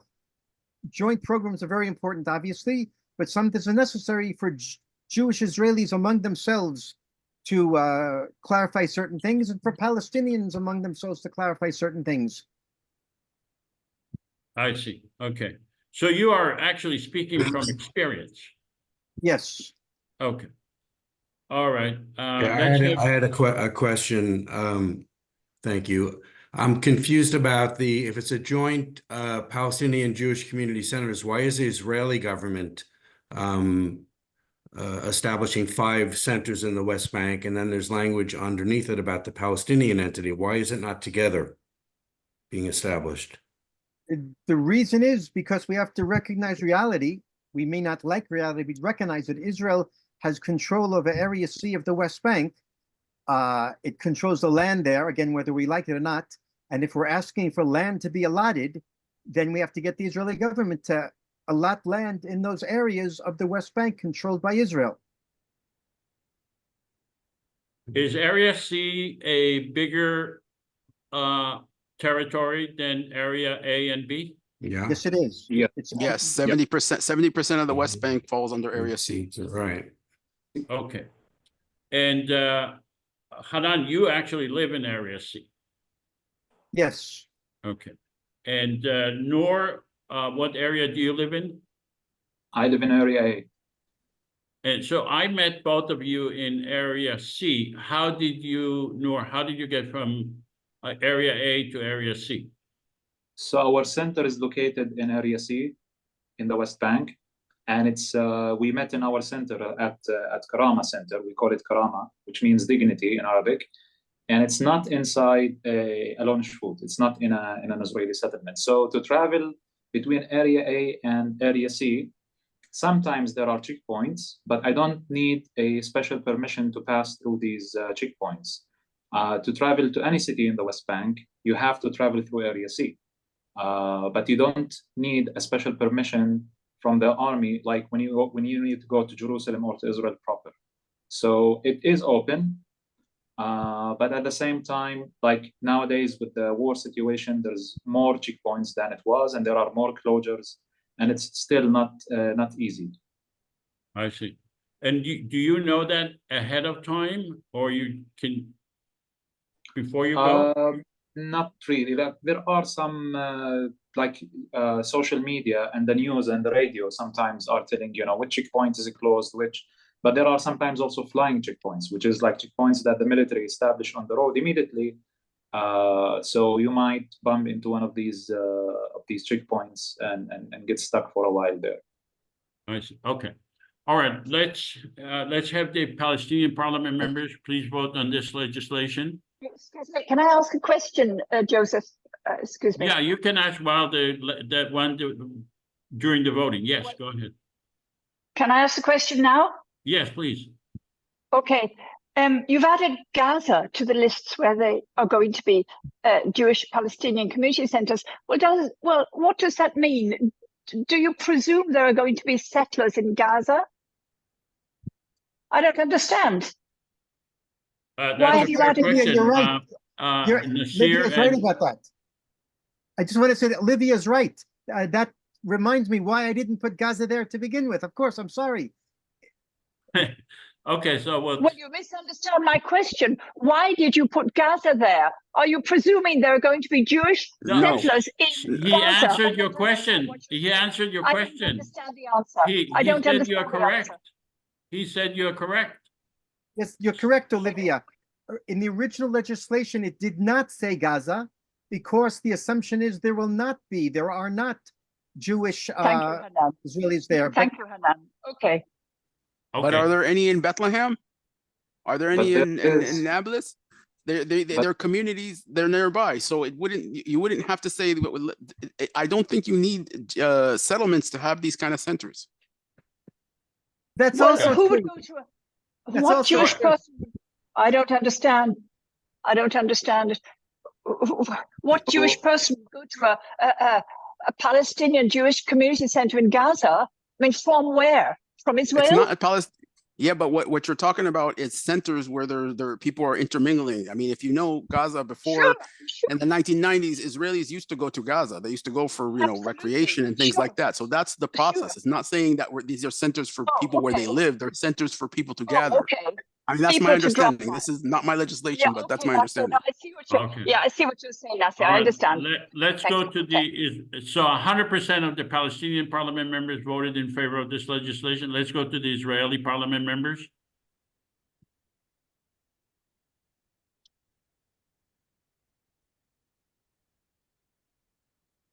Joseph, there are 2 hands up that have been up for quite some time. Okay, okay, publish 100% of the Israeli parliament members. Let's go to the 2 hands that, so this legislation passed.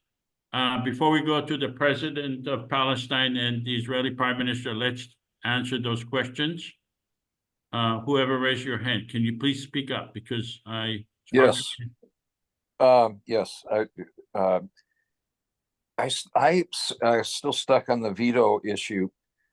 If there are members of parliament who say, no, this doesn't require a veto, who makes the determination about that? Is there a judicial authority? Does parliament vote?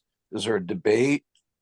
Yeah, there is a debate and the parliament vote, just like we're doing right now.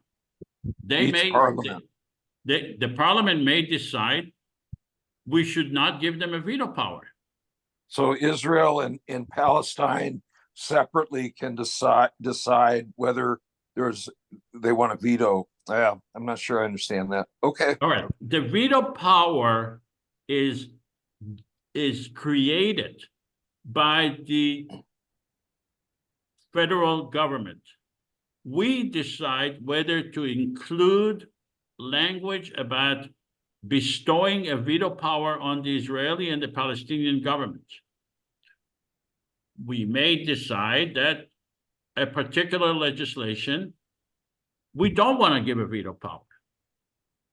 it's all subject to a vote. It's not, the Israeli and the Palestinian governments are not given a veto power on whether they have a veto power. They are provided with a legislation that passed, and at that time they have a veto power. I hope I make it clear. Well, I'll think about it. Thank you. Okay, let's have the, is there another person who asked a question? Yep. Okay, go ahead, ask your question, please. Yeah, I'm just wondering if, okay, this here it says in educational program at the community centers. Okay, and I'm just wondering if you it refers to here language instruction. That means both Arabic and Hebrew, of course, and also English or other foreign languages. Just the other foreign languages are taken care of by the existing educational system. So Israel teaches English. They also teach French, but this legislation is about Arabic and Hebrew.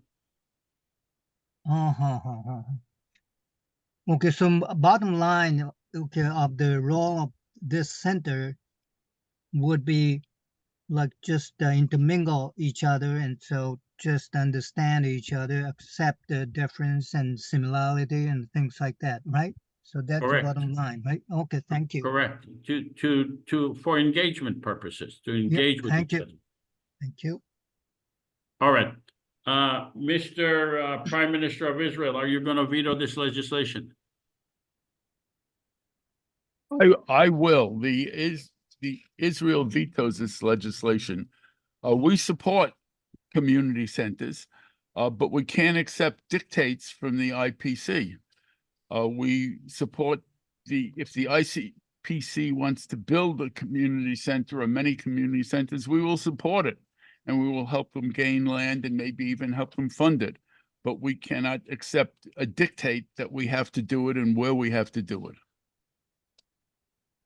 Okay, so are you open to negotiations regarding if we decide to take charge of those community centers and work with you on locations and funding? I said that. Israel supports the concept of community centers. We support the IPC building them, and we will assist the IPC in building them, but we cannot accept the dictate that we must establish and build these centers. Okay, so Mr. Prime Minister, are you basically saying that we made a mistake in not consulting with you before we passed this legislation? No, it's not the consulting. It's that as the legislation stands now, it's a dictate to my government, and I cannot put up with a dictate to my government. Okay. If the legislation said that the IPC will build these community centers and the IPC will work with the Palestinian and the Israeli government on where to build them and how to build them and so on, that would be fine. All right. Let's go to the president of Palestine. Walid, אתה מסכים לחוק הזה? כן, yes. Yeah, okay, so he does not veto this legislation. So I think this is, okay, let's go to Peter. Peter Salwan, you have a question?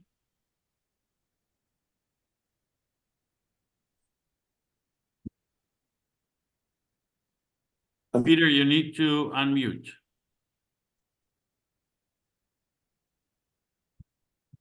Okay, let's go to Hanan. Hanan, you saw the Prime Minister of Israel is vetoing your legislation, our legislation. What are we going to do now? I think, Joseph, as the president of the Confederation, you indicated an ability and a willingness to work with Israel to do things to their satisfaction, and I think that was in place. I think we could find a way to thread the needle. Okay, so you suggest we redraft this legislation and make it acceptable to both sides Yes. in accordance with the requirements of the Israeli and the Palestinian governments. Yes. Okay, good. All right, let's. There are people who raised their hand. Please speak up. Yeah, Nora Van Doren. That was my question. Can the legislation be amended? Yes, nothing prevents us from amending. We are an independent body and we want to do the best for our people. And I think we should have consulted with the Israeli Prime Minister and the President of Palestine ahead of time. We should have done that. We didn't do it, but we can do it now. We can amend it. He gave us guidelines. All right. So our next issue is an open discussion. Does anti-Zionism equal anti-Semitism? Does anyone want to contribute? Hanan or Noor, do you want to contribute to that discussion? Does anti-Zionism equal anti-Semitism?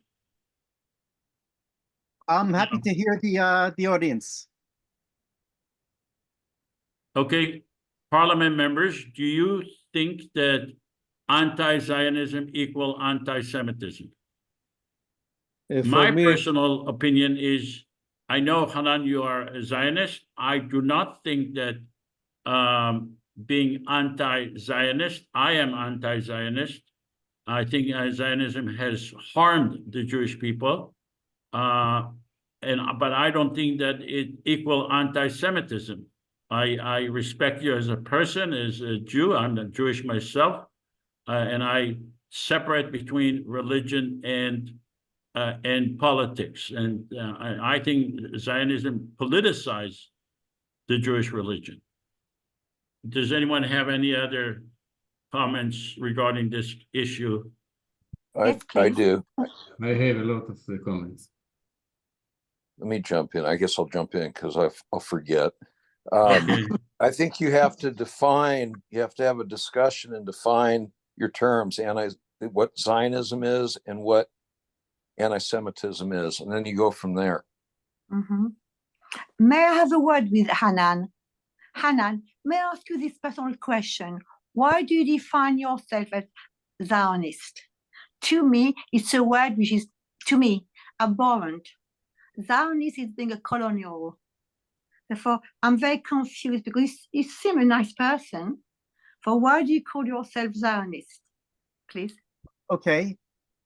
I was taught, and I've seen this in practice, that Zionism is the national liberation movement of the Jewish people. For 2,000 years, we were in exile. We were dispersed around the world, in many cases persecuted and oppressed. And then came the Holocaust. Zionism was to free the Jewish people from the bonds of oppression and exile. That's what it is to us Jews who believe in it. As a Zionist, I moved from New York to Israel in order to liberate myself and to have sovereignty in my own land. And at the same time, I think that you, Una, are also right that in many ways, Zionism expressed itself vis-a-vis the Palestinians as a movement of oppression. That was their true experience. So I understand that many Palestinians, most Palestinians will define and see and experience Zionism as racism, as oppression. That's their experience. And I think that Zionism, therefore, in practice, was and is two things. It's liberation for the Jewish people, and it turned out to be bondage and oppression for the Palestinian people. And then the question is, how do we go forward? How do we continue to achieve the liberation of Jewish people, but not at the expense of the Palestinian people? What that means is we need what I call a second version of Zionism. All right, let's go to Walid. What is the second version? We need to know. Well, wait. Let's go to Walid to opine on that question. Zionism is a colonialist movement. It's not a liberation, because Zionism was born in Europe. Because of the situation of the Jewish people in Europe after the Holocaust and before the Holocaust, who the European, the Russian people, and the Russian people or the European people in that time, the Jewish looked for to have the solve the Jewish problem. So they looked about a land to establish their country, their state. One of the options was Palestine, and other option was Argentina and maybe Sinai. But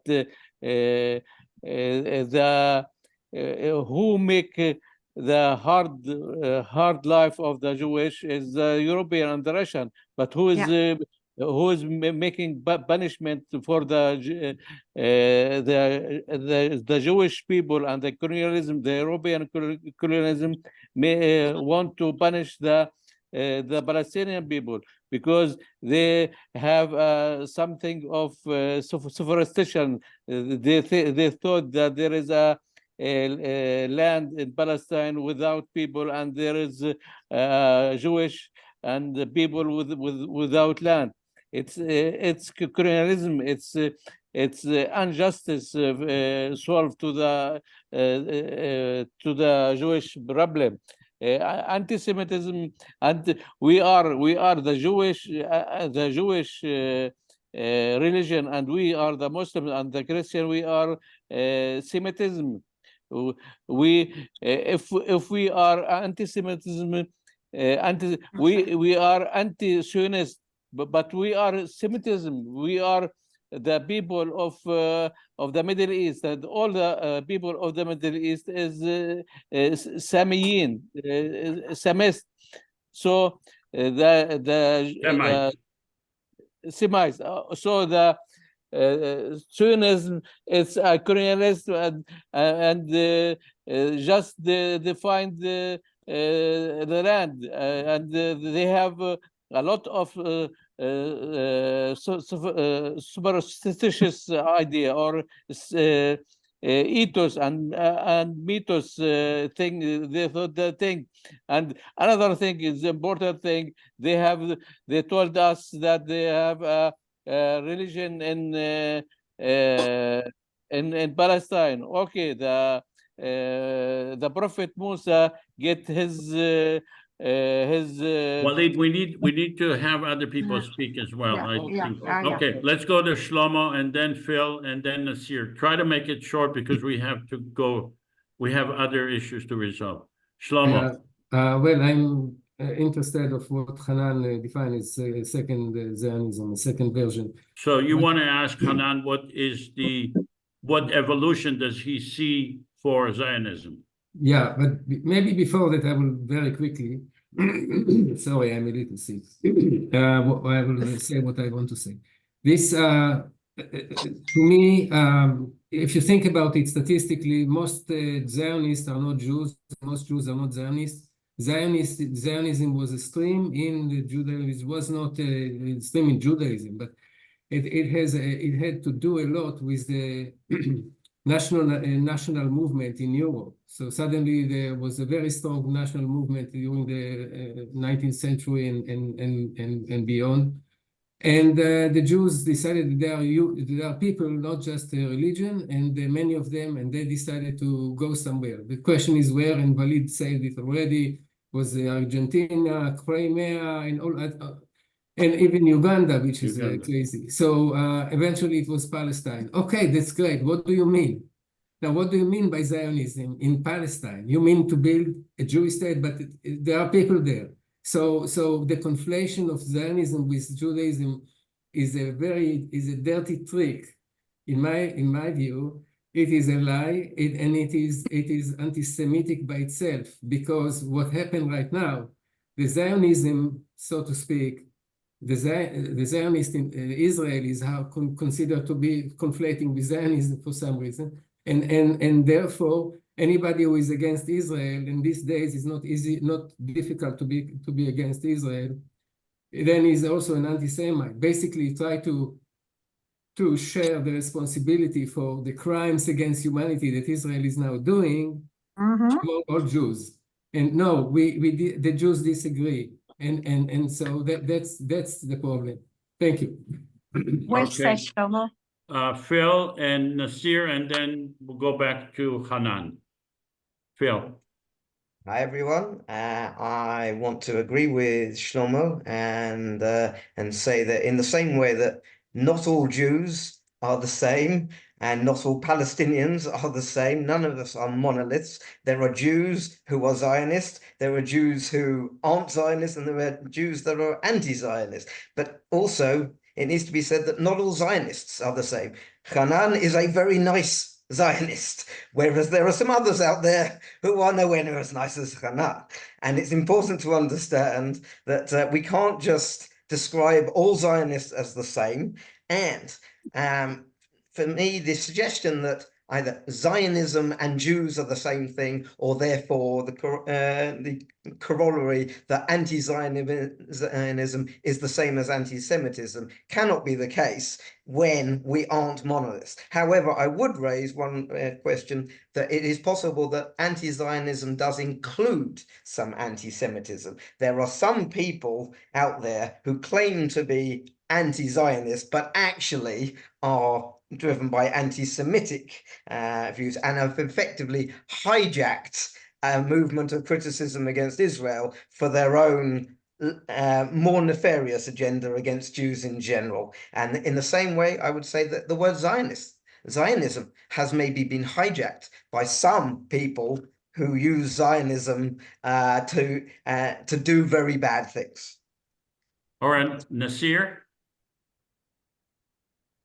I'm gonna kind of repeat a little bit of what Phil said, but I'm gonna give you a little Palestinian spin on it. I want to thank Rav, Hanan, and Noor, who are two good friends of mine. I'm very happy to see you guys here today. When I want to go back to the original, is anti-Semitism, is anti-Zionism anti-Semitism? And the thing that I kind of resent a lot is that the legitimate Palestinian struggle is questioned when we say it is anti-Semitic. It's as if the only reason why Palestinians stand up and defend their rights is because they're being persecuted by Jews. It's as if it was Egyptians that were occupying us, that were oppressing us, we wouldn't stand up. We would say, oh, it's okay, they're Muslims, they're Arabs. If it was a Christian, British, oh, that's because they're Christian. But this type of way is that they're making it look like Palestinians are resisting Israel for the purpose that we are anti-Semitic and we hate Jews. And I think that that really is very unfair to us. It also lumps us with what there is a real problem in the world. There's anti-Semitism in the world. We all can acknowledge that. You go anywhere in the world, New York City, I believe, has about 2,500 anti-Semitic attacks every year. There's areas in London, for example, where Jewish people cannot walk down the streets safe. So we know anti-Semitism is a problem, but it cannot, it's unfair for the Palestinians, for people like me who speak out, who are, horrified by what Israel does to our people, and to be labeled anti-Semitic. It's extremely unfair. And in regards to Zionism, is we can actually play it the opposite way. We can say that Zionism is racism if we follow the same classification, because if we're going to say that being anti-Zionist is anti-Semitic, well, being Zionist can be classified racism, because a lot of the Zionism that we see is not the Zionism of Rav Hanan. It's the Zionism of Smotrich, Ben Gavir. It's the Zionism that we're seeing today in Esh Chodesh, where you had literally people were attacked. The 81 Palestinian communities that have been ethnically cleansed since October 7th in the West Bank. The attacks that are going on right now in Hebron. This Zionism that is basically Jewish superiority, that Jews have a superior right to the land of the West Bank over the Palestinians. So therefore, the question shouldn't be, is anti-Zionism anti-Semitism? The question is Zionism racism? And and I don't expect Israelis to say, hey, you know what, you're right. Zionism is wrong, let's abolish it. But the reality is Zionists like Rav Hanan have to say, we need to rethink what Zionism is, because we've been hijacked by a movement that is controlling our government. And I'm about done. It's controlling our government. It is watching while settlers that are going on rampages are being protected by the government and an army that we're funding. And not just that, we're building roads, we're providing electricity, we're providing infrastructure, and we're giving them tax incentives to move into these areas and to carry out their atrocities. All right, let's go to Alan and then Charles. Thank you. Thank you, especially what was just said. Well, Zionism is a liberation movement, and it has also been politicized and hijacked, and it does need something beyond what it has been. And it was established as a liberation movement, became a movement to justify theft of land. All that land has to be given back. All the people who were put out have to be allowed to come back. There has to be a sense of these two people living together, and all of historic Palestine is Palestine, and all of historic Israel is Israel. And these two places coexist and interpenetrate. There needs to be a different sense of sovereignty that's in the hearts of people living together. And it's what we need more is a sense of what is pro-Semitism, honoring that which connects us, which is hospitality, which is generosity, which is being good to the stranger. So this sense of highlighting anti-Semitism really takes us off the track of what is a pro-Semitism and how people can really live together. I very much support this notion toward a confederation that overlaps the two existing governments, and maybe somehow people will all come together.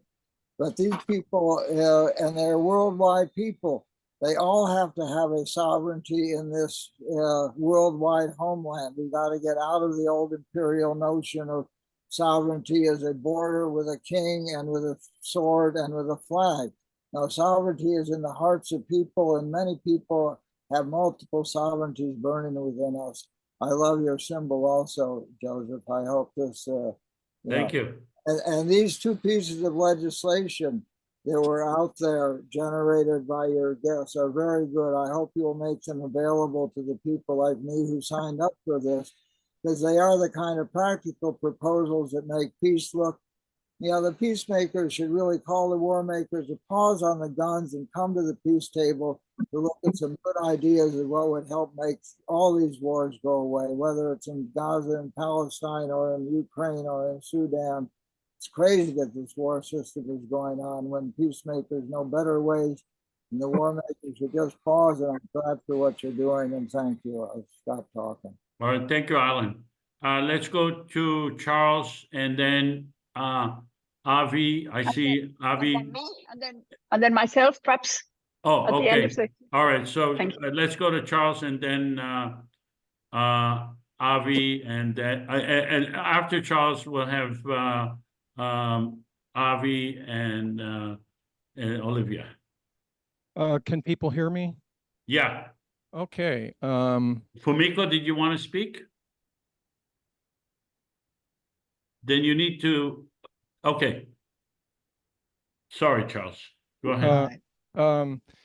Well, I just wanted to put the Zionism, anti-Zionism thing in a larger frame, which would be that every national movement creates a mythology to identify itself vis-a-vis other existing power structures. And so for instance, the United States, we had the Pilgrims, we had the Go West Young Men, we had Manifest Destiny, all of which fails when you take that same ideology and you broadcast it on an international stage, and what you find is wars based on racism thinly disguised for resources. And in the Zionist case, there are many rabbis who deconstruct the Zionist mythology notably Rabbi Yaakov Shapiro, and I put a link to his 25-minute YouTube video of his in the chat, where you have the idea of exile and justifying a return for many individuals who have no direct genetic descendants. And at the same time, you have ignorance of the fact that Judaism was a proselytizing religion that grew throughout the Mediterranean, especially under the protection of Muslims when that came into existence. But in many areas, which is ignored with the idea of exile in order to justify a return, this was the capture of the idea of Judaism by a nationalist mythology to justify a political movement. And much smarter people than me go through deconstructing this, like Rabbi David Weiss or Yaakov Shapiro and Shlomo Sand. So I just suggest that you become more informed on those various aspects of history, because unfortunately they bear structurally on current events. And if we could all reach that kind of an understanding, it would make possible a resolution, the kinds of resolution that we need to resolve these issues between Israel and Palestine, but also between the East and the West writ large, and the North and the South, global North and global South. So that's what I wanted to say. All right, let's go to Olivia. Okay. Well, Zionism, well, of course I'm anti-Zionist. Zionism is the construction of a nationalist, Jewish, supremacist, racist state at the expense of Palestinians. And all these characteristics are very well enshrined in the 2018 nation-state law. And what else can one say? If I was anti-Semitic, I would hate you, Joseph, because you're Jewish. I mean, that's silly, absolutely silly. If you are Zionist, I would have nothing in common with you, because it's a racist ideology, and it gives superior rights to one section of the community based on their religion, and especially the right of return, all sorts of things. So, of course, I'm anti-Zionist. Now, to call anti-Zionist anti-Semitic, that just became a sort of tendency of fashion about 20 years ago and got worse and worse, just to shut people up basically, because no one likes being called anti-Semitic. People are a bit confused, so they shut up. People have even written about this, written books about this, saying, am I legitimate? Can I legitimately criticize the state of Israel without being called anti-Semitic? Intellectuals, historians, political scientists have written about this because it became so appalling. So we have to be quite sure what anti-Zionism is. It's nationalism, it's Jewish supremacy, it's racism, and personally I'm against all those things. We fought nationalism in the last century. Now it's so what more can one say? It's pretty ghastly. That's all. All right, thank you. Let's go to Avi, and then Fumiko, and then Jeff. Avi. I try to make it very short. The fact that I don't agree with Olivia almost in anything, and still we're sitting on the same Zoom, so it's already good. It's a good sign. I want to apply to what Hanan said before about his reason for going to Israel. I had the same reason to leave Israel, and still I see myself as Zionist. I refuse to serve in the West Bank, and I still see myself as a Zionist, because I think Zionism was we're not going to talk long about it, but Zionism was came to the world because of a need of a refuge. That it went through these terms. It's very tragically, but it's not only the Jews part of who brought to that. It's also the Arab part who brought to that. So there was also, for example, the family Nashashibi in Jerusalem were very, very cooperative with the Jews. In the end, they were murdered. So it's a question of putting not only this or these factors, looking from a bird perspective from that. It's had to go in different way. It didn't go in different way, and that's what happened in most countries in the world. It's not that you have a wishful thinking and it becomes like that. And where we are now, we have to solve it. So I left Israel. I was tried, and because I refused to serve there, I left Israel. Still, in my heart, I'm fully Zionist in the sense that I think that the existence of the state of Israel, it's not only correct, it's a necessity that it's had to have another path, another course to take. I mean, I'm very much for one land for all people. But if people take Smotrich as a Zionist, no, as a fundamentalist, that's the difference. It doesn't represent my, and I'm sure not Hanan's Zionism. Zionism for me, it's nothing different than need for a homeland for a people. And that's the same way call it for the Palestinians. It doesn't matter how you call it. They need also a homeland. And therefore, I think because it's so small, it needs to be together. There is no other way. And just another word, I don't also believe that in two-state solution for the very simple reason. They will have 22% of what, even if you will succeed ever to get the settlers from West Bank, they will have only 22%, and they will never be satisfied. And therefore, one land will be a possibility that will create some kind of a peace in the heart, not only a peace in the needs also, and the feeling that nobody that we are looking on the same eye level. And the other thing to Zionism, I'm living in Europe today, and I can assure you that I experience as a Jew, not as a Zionist, I experience anti-Semitism for all those who are anti-Semit, who are anti-Zionist.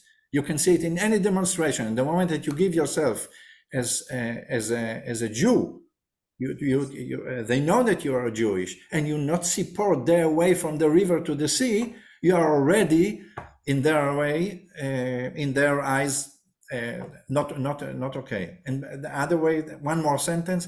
I'm a lot of contacts with combatants of peace in Israel, and most the Palestinian part that I know there, they all tell me that when they grew up, nobody said the Israelis did that. They always said the Jews did it to us. So it's a common sense for many people to think that Jews and Zionism it's one thing, and therefore anti-Zionism very often in the core of it is also anti-Semitic. All right, Fumiko and Jeff. Fumiko. Yep. So I have a opportunity to listen to what Rabbi Yaakov Shapiro. Okay, and then so I just I found it very difficult. Okay, to find out the difference between Zionism and anti-Semitism, but he cleared me very nicely and kind of not sort of ordinary words. Okay, and so I was very happy to find out. So to me, and then after listening to what you have to say, and also listening to other and academic scholars, and then my conclusion is and Zionism is just a political movement, and with the kind of creating a new identity of Jewish people, and so macho type of kind of because they are forced to work not in the field in agriculture or things like that, and so just limited. They are limited okay, to as far as the job opportunity is concerned. And so it's been a long, long history. But Zionism is rather new, right? I think to me, it just okay. And when Israel, okay, nation of Israel established, that was in 1879. Yeah, 48, 1948. 48. I'm sorry, you're right. Okay, and so around that time already, okay, so it emerged, okay, that kind of movement. But to me, just with the kind of sort of, many of them said that, okay, just colonization and then so also kind of Jewish supremacy or things like that. The bottom line is, I've never, okay, even in Japanese, we have a word for Jews before, but I didn't believe it at all. Okay, just chosen people, that's ridiculous. And that was my first impression when I encountered with the Jewish people. But now it's kind of, maybe something to do with it, okay, and Jewish, okay, and so that's also the key. And so, but we can do something. And so from outside, it's too sad that it's still going on. How many people died? So that's really sad. I'm just out of that kind of word. I'm just living in a sort of another world. Okay, more people say like, oh, Japan, you are living in a peaceful place. So that's why. So from outside, so I can see with a different angle and different perspective, and then so just I really cannot stand. I just want to understand, but it's still difficult. How come? Where it's a sort of nature, sort of empathy, okay, and so the humanity, and so and we have to think about the future children, and children learn what, and the just the hate again. So that's why it's very, very important to put a lot of emphasis on education. Right. When Joseph-san, okay, just established this kind of Can our guest? Thank you. I wish Let's go to I wish Jeff. our Jeff Warner. I wish our Wait, guest, wait. I wish our guests could reply to some of these comments. They're just, I mean, give them an opportunity that they're Okay, here. after Jeff, we're going to ask both Hanan and Noor to respond if they wish to. Jeff, go ahead. Yeah, well, I think that's great because I actually have questions for Hanan and Avi.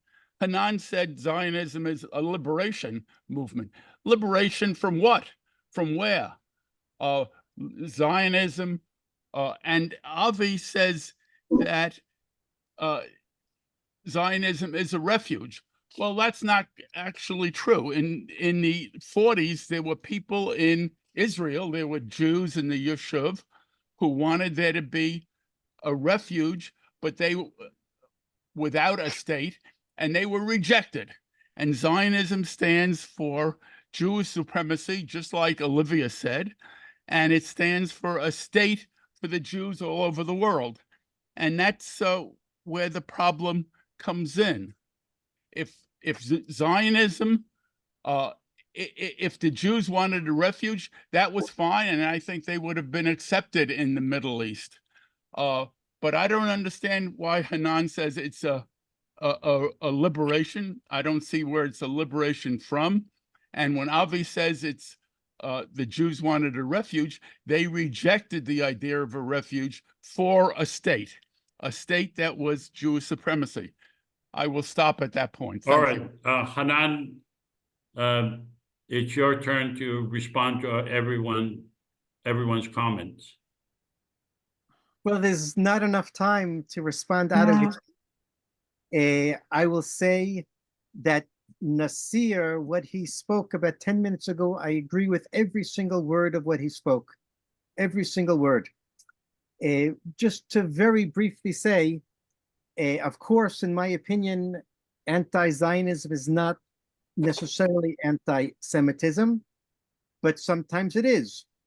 I agree that the statement that anti-Zionism is anti-Semitism is used by many to shut down criticism of Israel, and that's extremely problematic. I certainly believe that Israel is deserving of much criticism, and I think that it's good for Israel to hear criticism. I think it's good for Israel to hear criticism. And when Israeli politicians and others say that all anti-Zionism is anti-Semitism, it's just a way of justifying not listening to criticism that is very often justified. I was asked the question, what is a new version of Zionism? Very briefly, it means Zionism without Jewish superiority. As I said many times in this conversation, Zionism, from its own perspective and from my experience, has been the national liberation movement of the Jewish people. I'll go back to that in a second. But indeed, for Palestinians, it's been oppression. And that has to change. We have to find a way to express our Jewish need for self-determination and liberation from exile without doing it at the expense of the Palestinians. And are you, excuse me, are you ready to return our land? I'm in the middle. Just a minute. No. Are you ready to return our land? You take our land. The Zionism movement take our land. Are you ready to return up our land? This is the question. This is the Zionism. The Zionism is aggressive. People take our land. They push the Palestinian people from their land. This is the Zionism movement. It's clear lensing. It's Bush. You are get out. Let us to get out from our land. We are indigenous people. You are come from Europe. It's not your. We are the indigenous people. You came. You make clean lensing. It is the Zionism movement. Clean lensing. It's apartheid and clean lensing, and it's a genocide. What you make now, it's a genocide. This is the Zionism movement. It's not. It's not. You just. If I ask you one small question, are you ready to return? To return us to our land? This is the question, and I'm sorry because I saw intention. Joseph, is there any way you can let me speak? My phone was off for a while. I'm sorry. This is Saeed Aziz. Let Hanan speak, and then you do, Saeed. I don't agree with any type of aggression, also not verbal aggression. So he, Walid asked a specific question. Joseph, I'm interrupting you right now. I don't like that Hanan was interrupted just now by Walid. I don't think this is like becoming a productive conversation. But I'm sorry I have to go. And thank you for being here tonight, and thank you for the discussion. All right, thank you so much, Noor. Thank you, Noor. Thank you, Noor. I appreciate it. All right, let's go to Saeed, and you can make your comments, Saeed. Yes, Joseph. As a Palestinian, I'm 53 years old. I came to America because my ancestor family came to this country in the past 100 years. I'm 53 years old, Mr. Hanan. I'm still living under occupation, even I am a U.S. citizen. Every time I go back home to my country, I feel like I'm living under, I don't want to compare it to Germany because I never lived in Germany, but watching the TVs, I feel like I'm living under a fascist regime that will never understand how to live equally to me. So when you come to me as a Palestinian and tell me Zionism is a liberation movement, this is totally kind of like, I don't know how to find the word. It's like you telling me Osama bin Laden is representing Islam.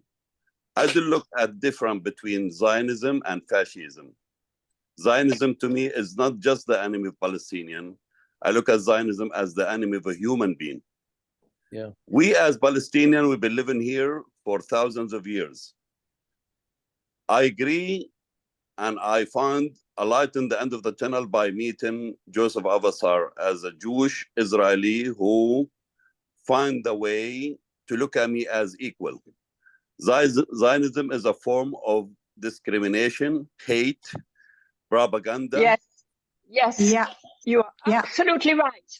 absolutely right too. Thank you so much. All right, Thank you. let's go back to But our. let me just finish my point. Let me finish my point. That's okay. Go ahead. Just 1 second, Joseph. Until we reach the level to understand both of each other as a human being, and we have to get to reality and live the moment of now, and be now, be awake, and know now that we should not go back to yesterday. We should go back to tomorrow. There is no chance that we will find peace. And you know what? I'm not worried about me anymore, because you know what I did? Whatever gonna happen to me as a person, it's in the hand of God. But I wish my son does not have the same life that he lived. I am proudly will tell you, I teach my son how to love Judaism as love Islam and Christianity. But for us to ever reach a point of living, we have to recognize each other as a human first, and we have to put all kinds of discrimination tools, including Zionism, to the side. Thank you. All right, let's do the survey. We're going to have some more time, but at this time, after participating in the simulation, do you support the common federal government for the people of Israel? Please vote yes or no. We had, please vote.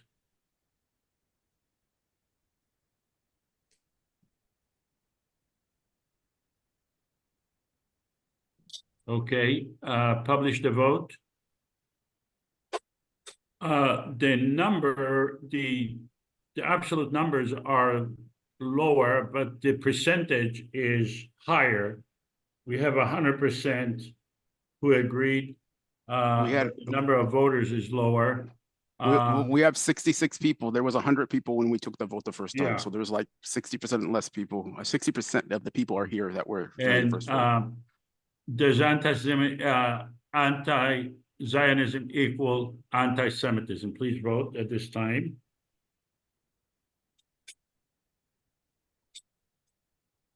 Where is it?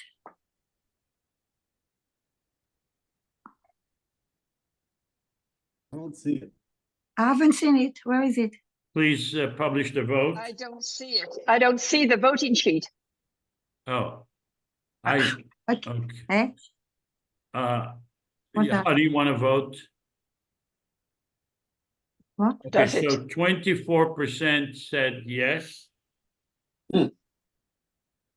Versus 17% voted yes, and 76% said no. Versus 83%, but the numbers is lower, so it's not. It was too really... quick. Can you repeat it?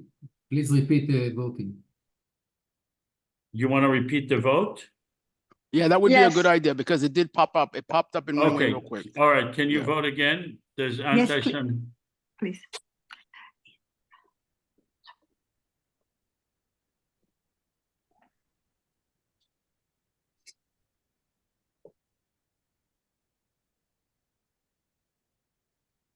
Okay.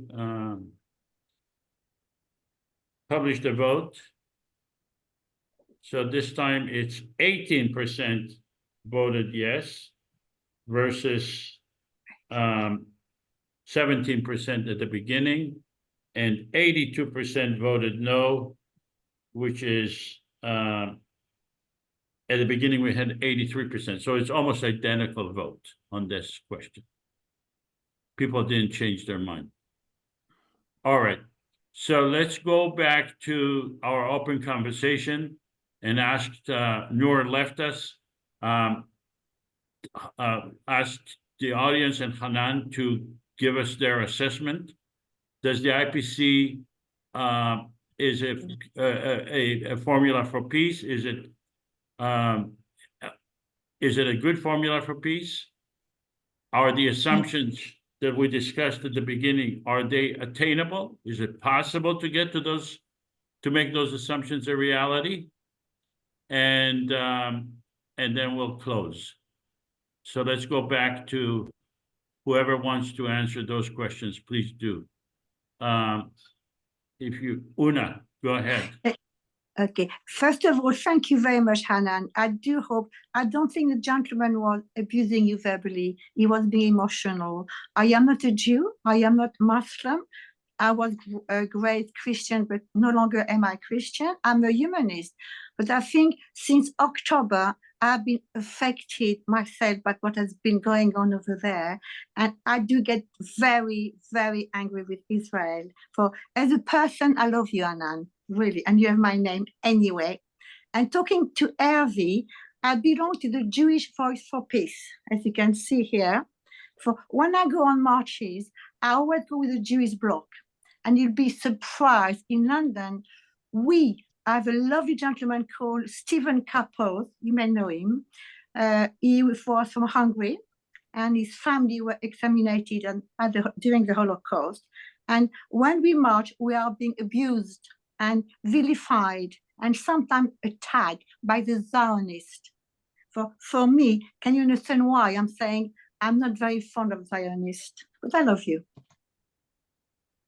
All right, let's go to Eric. We did not hear from Eric. Eric did not speak yet, and he raised his hand. Eric, do you still want to? And Dan. Eric and Dan. Okay, let's hear from Dan. Dan Tennant. Ralph. Hi, everyone.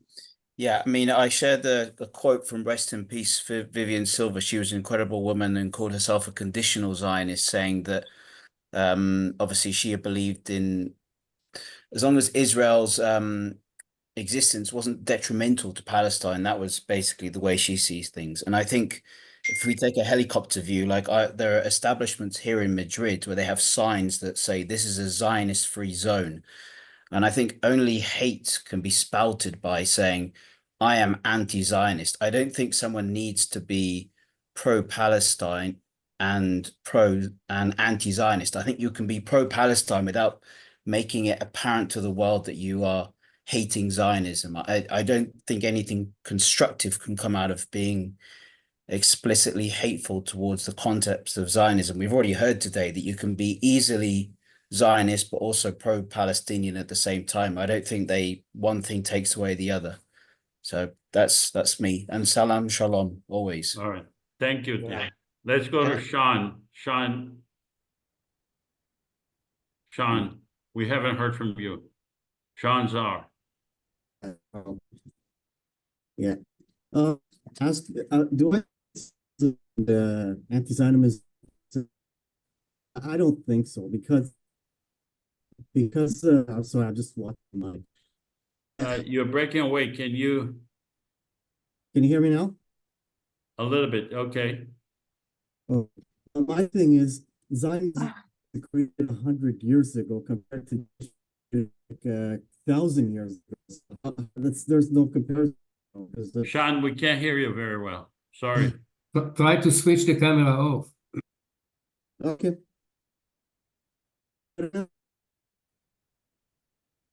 I'm sorry, Sean. We don't hear you very well. Oh my. I don't know. You go on to the next person. Okay. All right.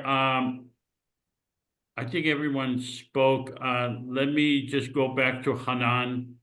I would like to make a final remarks and then give Hanan the opportunity for a final remarks. If you can focus on the IPC plan, that would be great.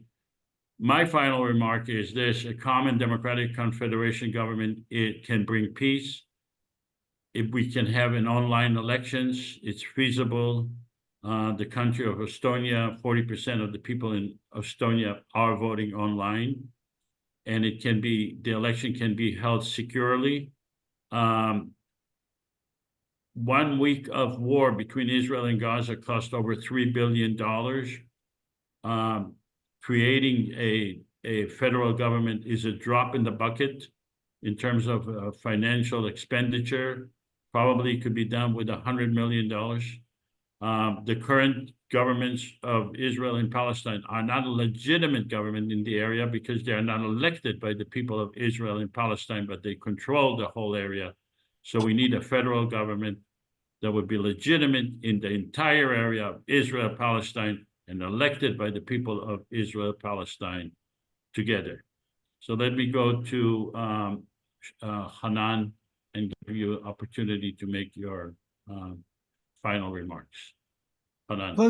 Closing remarks. First of all, I agree that the Israeli-Palestinian Confederation is a wonderful path towards peace, and I hope that we can pursue it.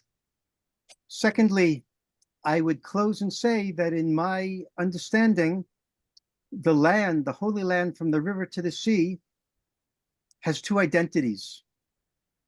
The land gave birth to two peoples. The whole land from the river to the sea is Palestine.